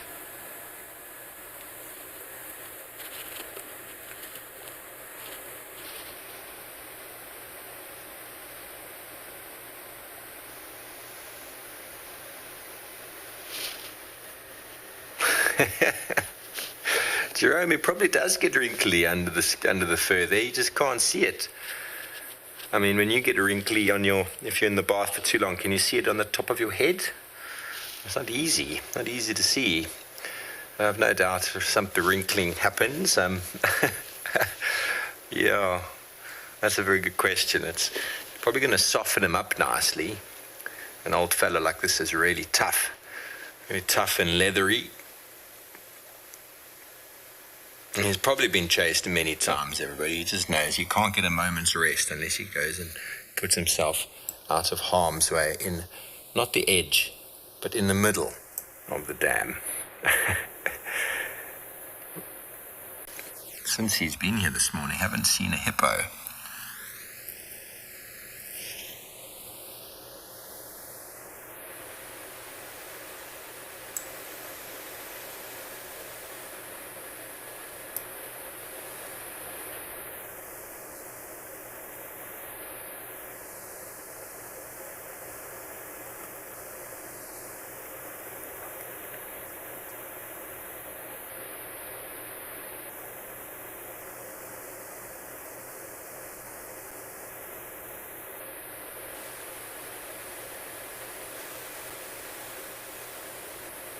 Nancy, you reckon he could have rolled and that wound could have been from a stick?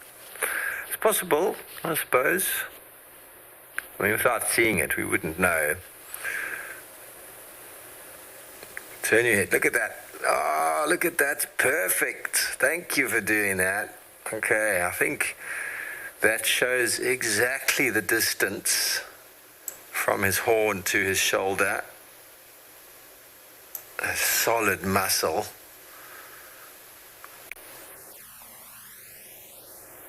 Oh, he's like, it's a bit deeper than I thought it was over here.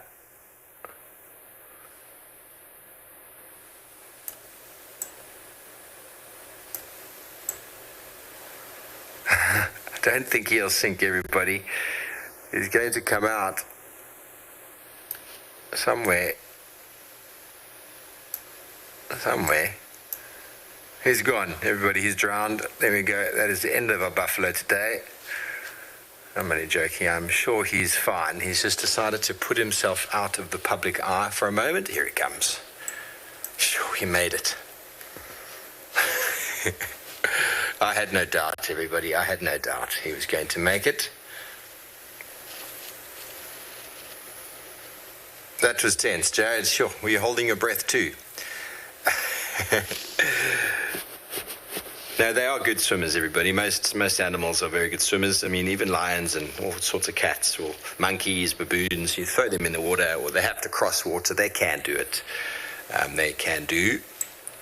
Obviously, when we look at aquatic animals, they're very, very well designed for swimming, but animals like buffalo occur in the Okavango Delta. There's enormous amounts of water there that they move through. Yeah, so he'd stopped chewing, and I had a feeling it was going to be time to come out and start feeding again. His rumination had ceased. It was time to come out and start feeding on the nice, luscious green vegetation that surrounds the watering hole.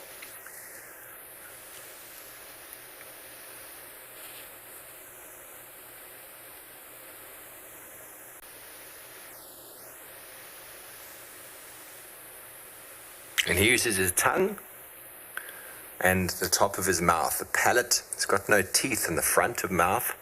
Got teeth in the lower incisors, but the top incisors, there's nothing there. It's just a hard palate. So he uses the tongue to to sort of rip at the grass, and then he rips it with his neck. And so buffalo like to feed on long grass. They can't feed on short grass.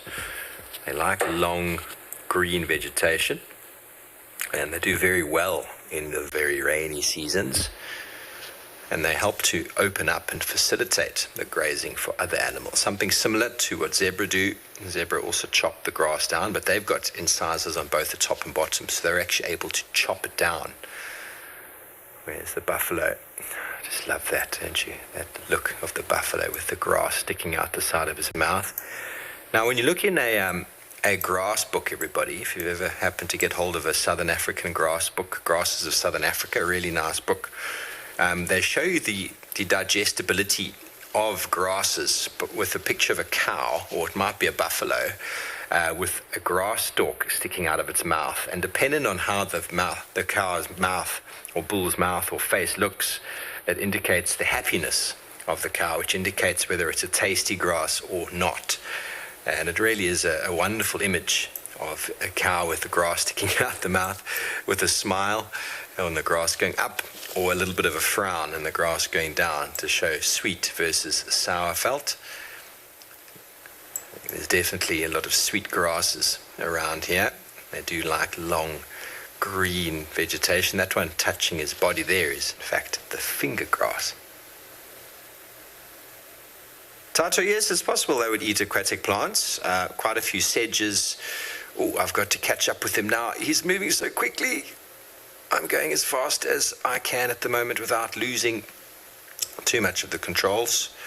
I'm going to have to zoom out slightly. Apologies, everybody. This is live. And here he comes. Look at the size of him. Isn't he a monster? He's a big buffalo bull. He's a big buffalo bull in the region of 800 or so, 900 kilograms. 1,1700 pounds. It's going to have a little bit of a movement there. As you all know, whenever you take your dog for a walk, what's the first thing that happens after a little bit of a walk? Indeed, and that is the lodge just behind at the back there. So we have wildlife that come very close to the camps. Bit of a movement, bit of dung deposits, and he will continue on. Okay, well, our little or large buffalo is on the move, and it sounds like Lauren is also.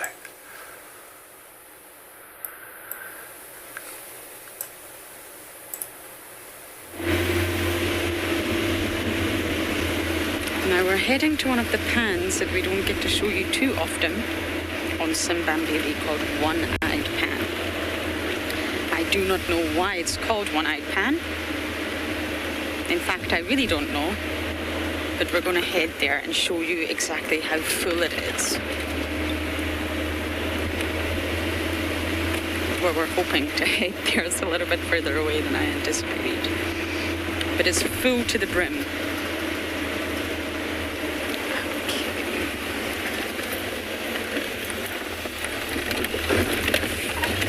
So this is us now crossed our western boundary, and we're now on a different property. We're now on Simbambili.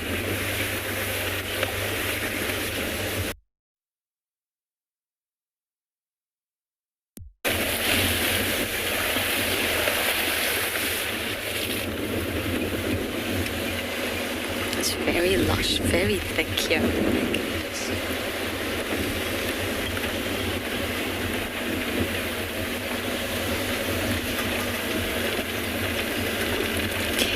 Here we are. We made it to One-Eyed Pan. I'm just going to sit here and let you listen to all the sounds and watch all of the buzzing around this little water hole.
It's no secret that nature can heal.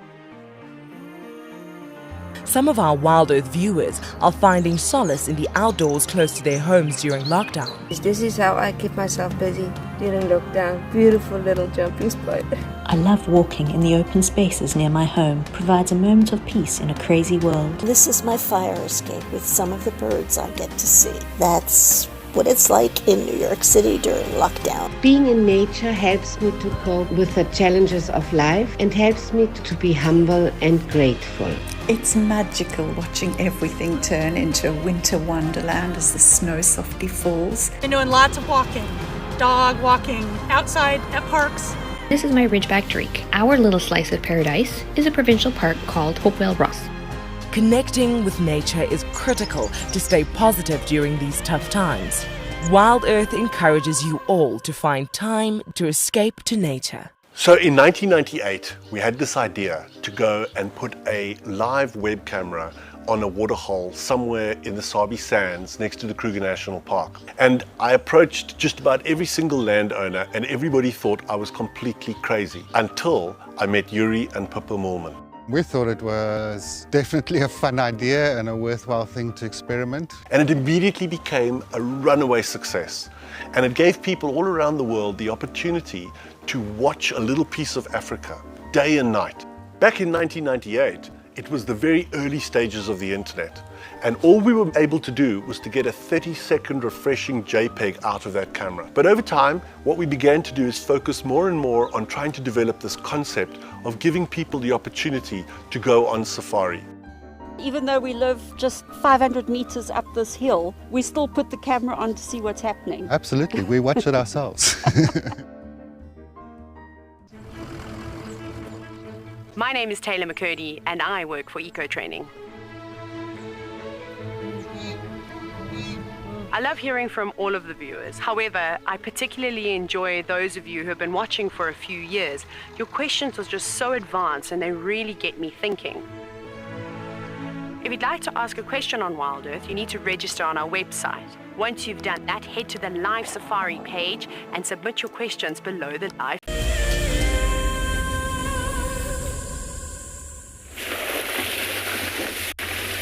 Now, I haven't driven Simbambili in quite some time. It's another joy for this morning. I know that Kara's been around and Zutini's been around. The Nkuhumas were on Makulu Open not so long ago. Another really productive area out here. So we're just going to head there, have a quick scratch around and see if we can find anything. It's just been a real joy for me to traverse all around and see what else we can find. Open areas, especially in summer, are really, really productive. The grass is actually too long for not only the prey, but also the predators. The predators can use it to their advantage, of course, but the prey are not comfortable. So staying in an open area, at least you can see all around, they can hear, they can smell. So just like quarantine, Makulu Open is much bigger, it's much, much bigger, but it's very productive and very beautiful. So that's where we're heading.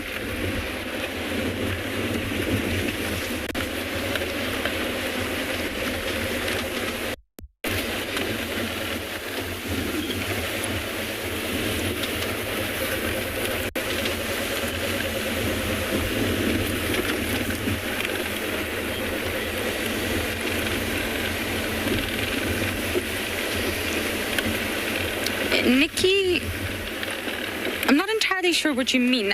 If you mean like this morning, when the hyenas just vacated the den, it's not to find food, no, unless there was food ready and waiting for them. They're primarily nocturnal. So what that means, they'll do a lot of their activity at nighttime. They'll patrol at nighttime, they'll walk for kilometers and kilometers to find food. Low scents, they'll just be very active at nighttime, like lions and leopards, and therefore spend their cooler hours at the den, the mothers too. But then once it gets a little warmer, there's no shade. There's literally no den. So what they normally do is just wander off, seek shade, and sleep all day, most of the time. Depends on the weather conditions. And then as the sun starts to set again, they become more active. They'll come back to the den, they will go about activities. Okay, so we're going to head to the open area and find.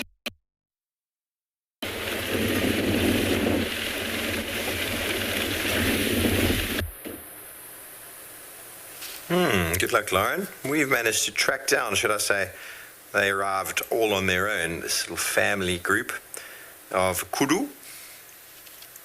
It's really nice to see. I love finding. They just materialize out of nowhere. When they're in the bushes, you always find one. And then when you just stop for a moment, have a little look around, you'll always see a second one. And then a third and then a fourth. But obviously their design is to be very camouflaged. Very, very camouflaged. But when they come out into the open like this, they stand out quite strongly. That's why many of these animals are quite reluctant to come and drink. Quite sort of skittish around the water.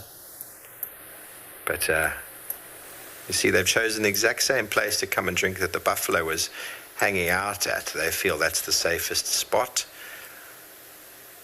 Oh, hang on. That was a little interesting move from that young lady.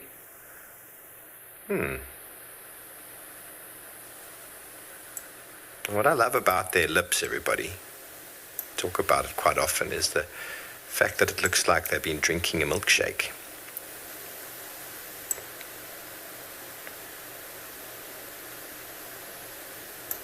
Vanilla milkshake.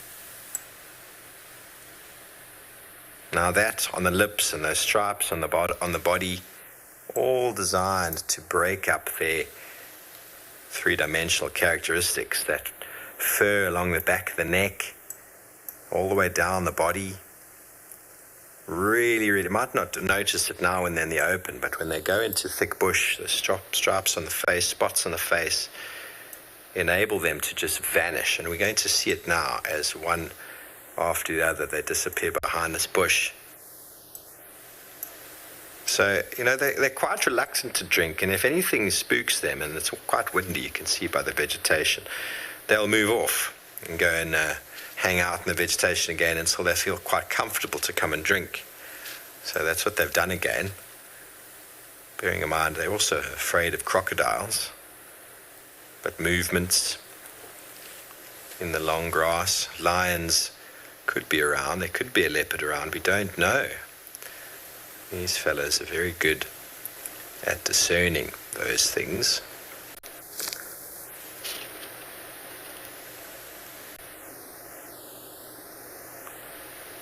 But interesting, we often talk about the kudu being a very brown coat or grey coat. They're looking very, very orangey now. That might just be the camera now, I'm not actually sure, but they don't often look this sort of, maybe it's all the rain we've had. They're so clean,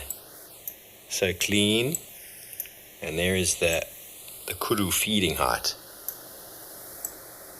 You see their browsing ability, that's how high they can feed.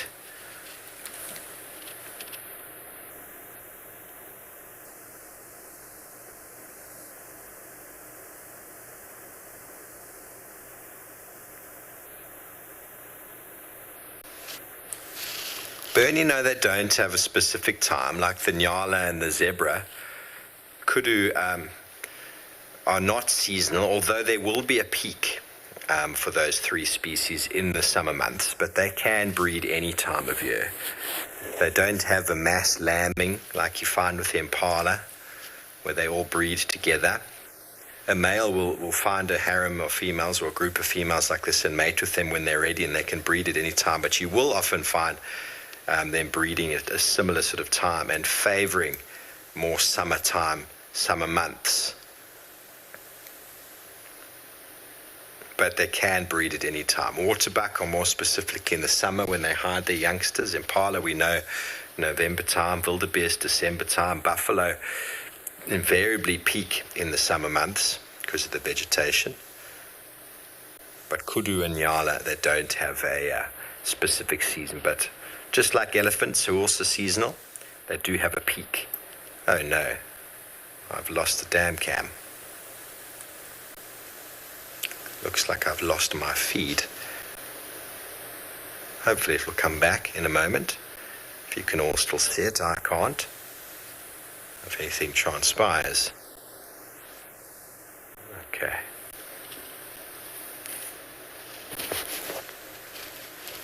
Does that mean I am still live, Jared?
Drive. Still going west, approach from Rolani, Dulun Lena. I'm trying to just figure out a sighting here for now. We're on Simbam and they've definitely got something very, very close to where we are, but I need to be on that radio, I'm afraid.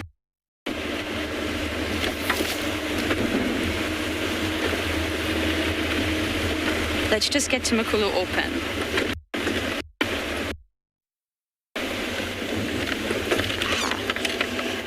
Excuse me, everyone. What is on their mic? We've just bombarded us.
Hello everybody, sorry about the gremlins this morning. Because it's not only the wind that's frightening the kudu, it's the gremlins too. And the wind is coming from behind them. So they can smell what's coming from that way. I often find them staring off into the direction where the wind is blowing due to the fact that that is where the danger will generally come from. And they still have not drunk. So it's a stressful period for these animals, and see now I'll go and feed again, little bit by little bit. Look at the size of those ears.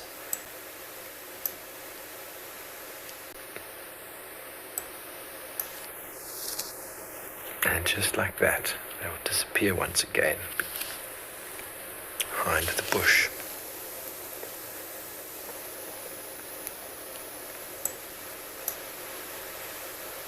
They're one of the most gorgeous antelope, that's for sure.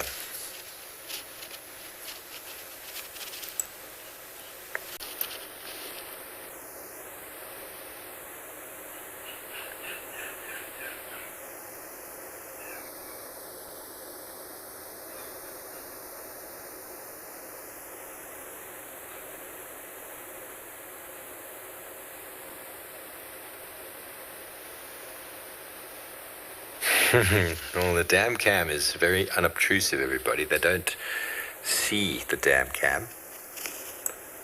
They are quite jumpy. I've had some wonderful sightings with kudu though before.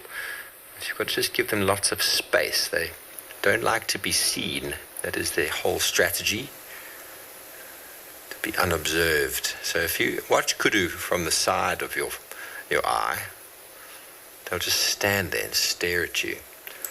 But unfortunately, when we turn our camera to them, they generally run because the objective or the point of focus, just like that of a lion, is suddenly on them and they feel the eyes boring into them. That causes them to move. So without movement, you would not see them behind that bush there. Without movement, they are there.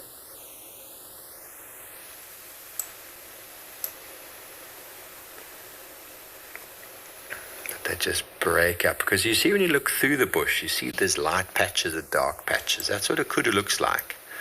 It's got light patches and dark patches which mimic that of which the light is going through the bushes.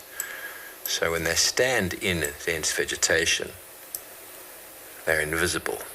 Now, bearing in mind we can see color, which gives us depth perception. Predators cannot see color, so they're looking for shapes. This type of camouflage, called disruptive camouflage, breaks up the patterning. Breaks up the patterning. There we go. Look how quickly they're moving. And notice how they're moving into the wind.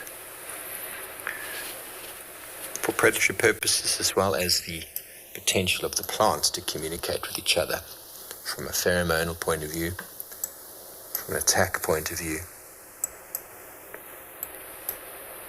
and see how they move like we would in the army.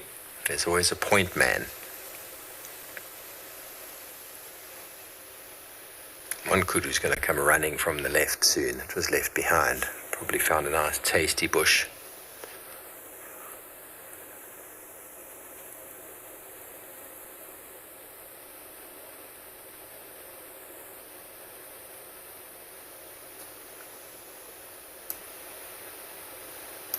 There were 5, weren't there?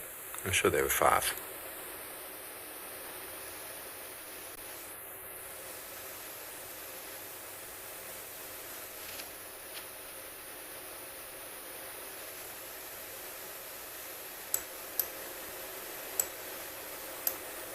I don't know what species this vegetation is. This type of lily, type of I don't know the species, but there definitely was some of it here last year. It actually increased from a very small amount because of the water. Remember, the year before there was no water at all. So this would have grown. I don't know what species it is. If anybody knows, please feel free to send it through.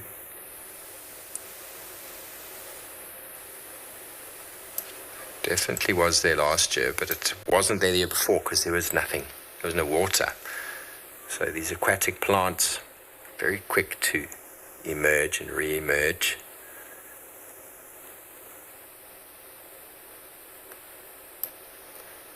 Have to get a flower.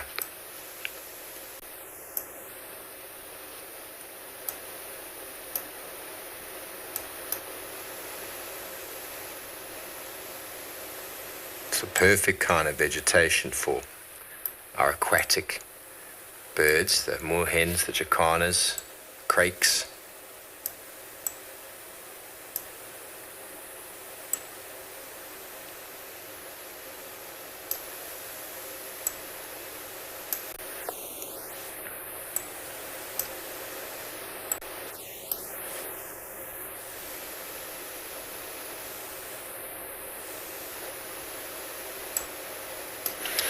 Oh, and also you can't believe it's the same dam cam because you thought the controller was so amazing this morning. I understand, everybody.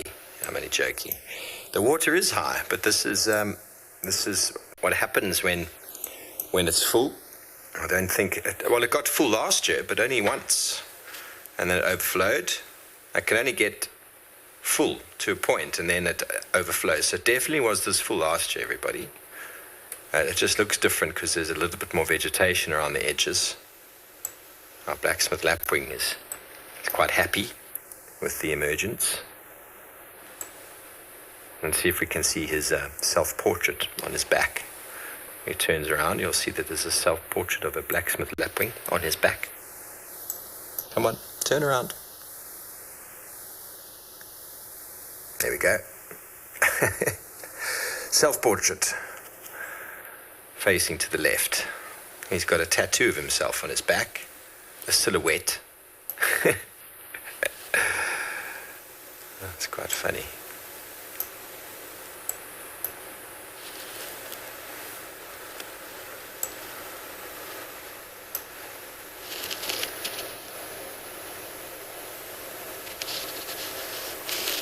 So 50, I mean, this might be an invasive water plant. I don't know the species, but the Kruger Park itself in general has got big problems with invasive plants, especially in the perennial rivers, the rivers that run throughout the year, because they come in from outside. So you can do whatever you want to inside, and those plants will perpetuate. And generally with invasive plants, you don't have anything that eats it. They don't have any predators, they don't have any insects that do anything to it, so there's no stunting of the growth. So by all means, this could be an invasive species. I don't know. I don't actually know it. I have to get a sample, but it has grown. But it did emerge last year. You can see little streams of it here. Floating vegetation just in the bottom of screen. So it can float from upstream down, and then it just takes a small little piece of it to take hold, and it will perpetuate, as you can see. As you can see now, I'm sure there's many dam cameras out there that are going to be able to do some comparative screenshots of last year's water versus this one. But it definitely did start last year. We did see it last year.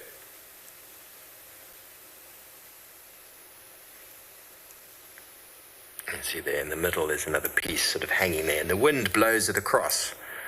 We'll blow it across the water, move it around.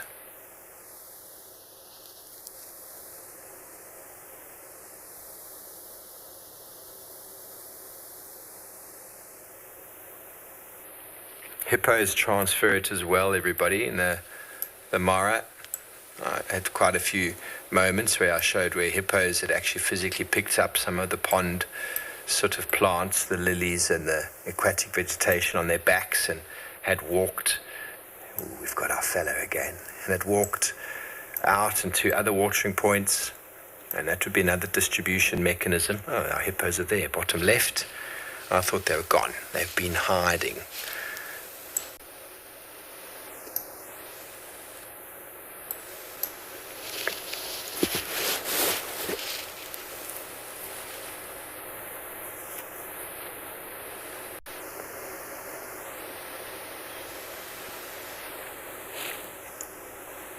So both Thaboti Dam and Rubbing Post Dam, which is upstream from this, have both got that aquatic plant, so we'll have to go and get ourselves a sample and find out exactly what it is. But it sounds like we've got andBeyond and Ngala back. Let's go say hello to Dan.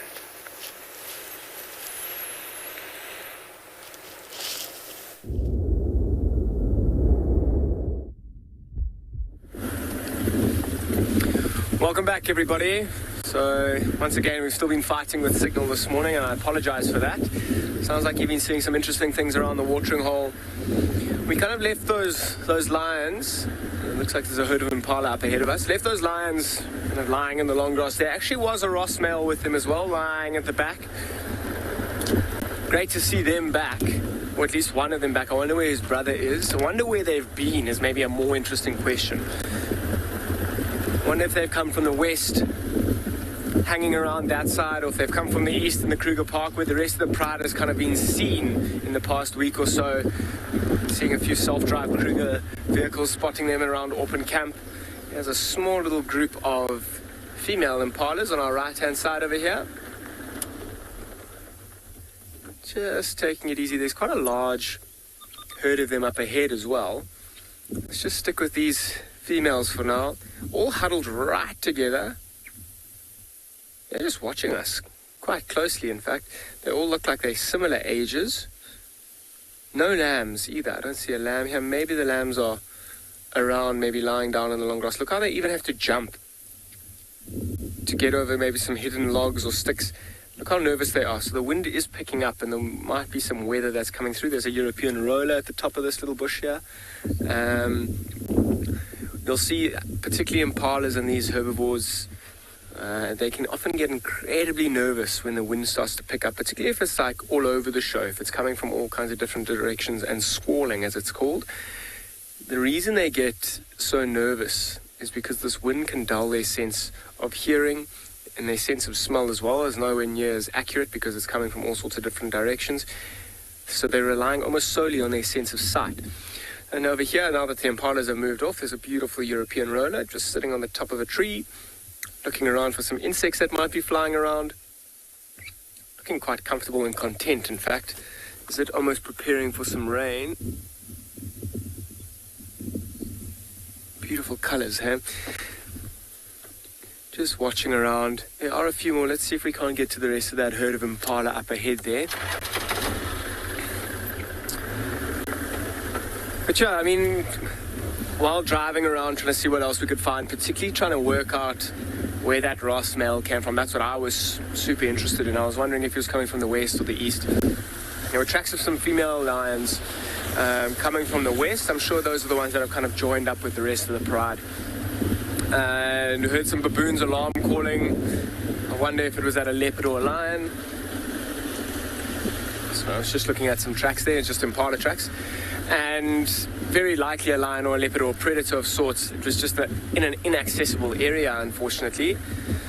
So a beautiful, really large herd of impalas. In fact, let me go a little bit further because there's even more on our left-hand side here. Now that's one traffic jam, occupying and dominating the road. The little ones in the front here taking control. One oxpecker. It's even on the ground there. That impala kind of walked up to it and said, "Get back on my back. Help me out." So those oxpeckers are looking for ticks on the backs of these impalas. You'll see them, that one that's hopping in the ear there. I mean, ticks. If you've ever walked in the bush, and particularly this time of the year, there are lots of them, and they'll crawl all over you, and they'll look for these dark, warm, moist patches. That'll be under your armpits and your groin, even behind your ears. Those are the kind of places that ticks will look for in humans, and they'll be very similar in animals as well. You'll see them with the ticks kind of going underneath the tail, in their ears, maybe in and around their noses sometimes, maybe a bit moist there. But that's what that oxpecker is doing. You'll see it kind of crawl up into the dark areas, maybe in its ear, and the impala doesn't mind that at all at this time. I mean, they're actually helping each other out. The impala is providing a food source to the oxpecker, and the oxpecker is providing a service of cleaning and preening this impala and getting rid of pests like the ticks. And it's not always the case, though, that they're having this mutually beneficial relationship. It's often I mean, the oxpeckers are vampiric and in fact feeding off the blood in these animals, and they can often keep wounds open and can get infected sometimes as well. So I'm going to keep going. I'm going to slowly push through these impalas as if I'm an elephant just making my way through here, and they'll make space for me. And let's see what else we can find while we've got some good signal.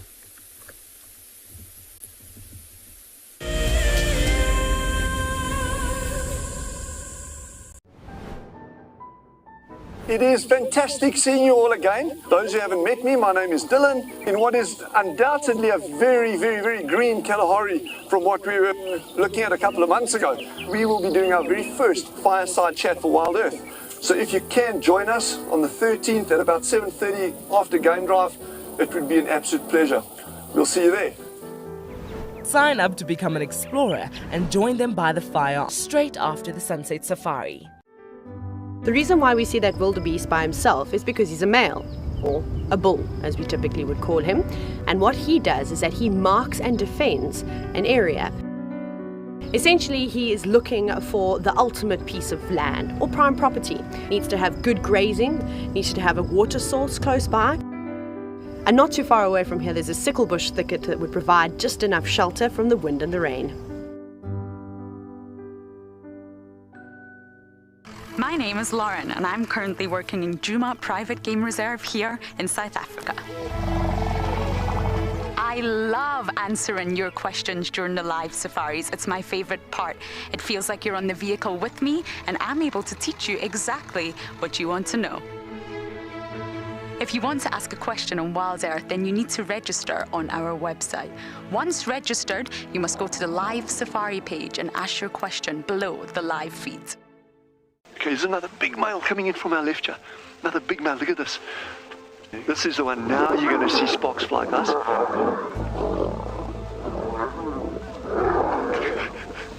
Guys, it doesn't get better than this, eh? Yes, unbelievable. Africa, I love you, eh?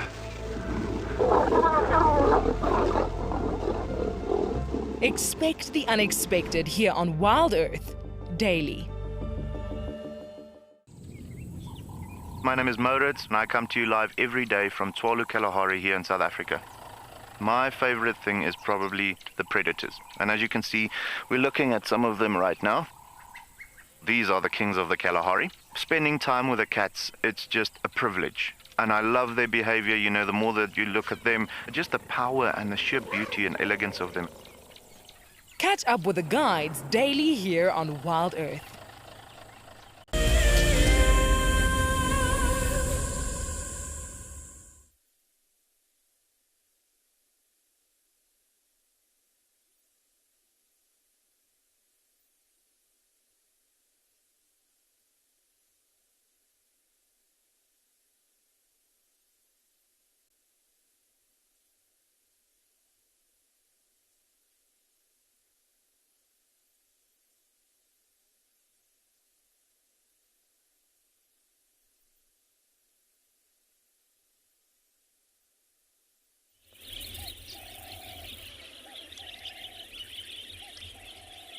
So we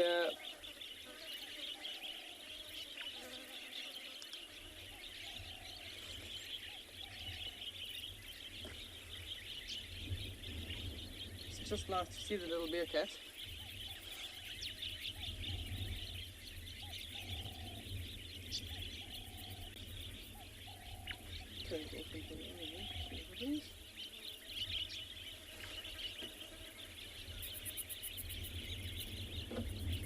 Just nice to catch up with the little meerkats this morning. They are already busy foraging.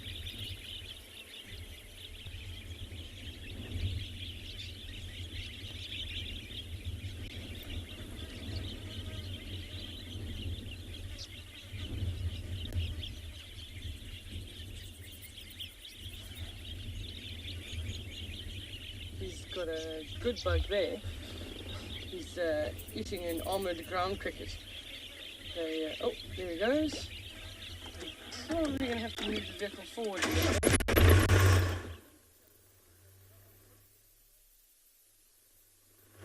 Following him long distance from the visual.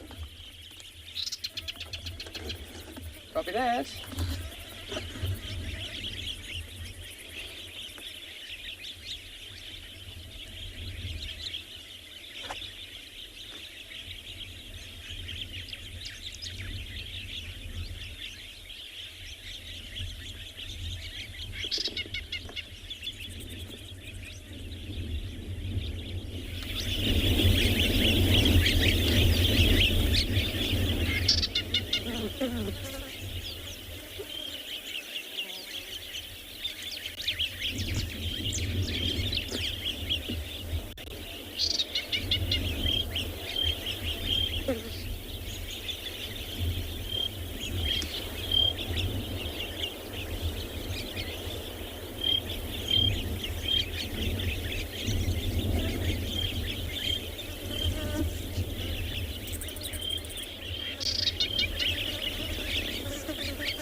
Hello everybody, you're back with me on the very, very peaceful morning at the dam cam where, well, we've actually had a fair amount of activity.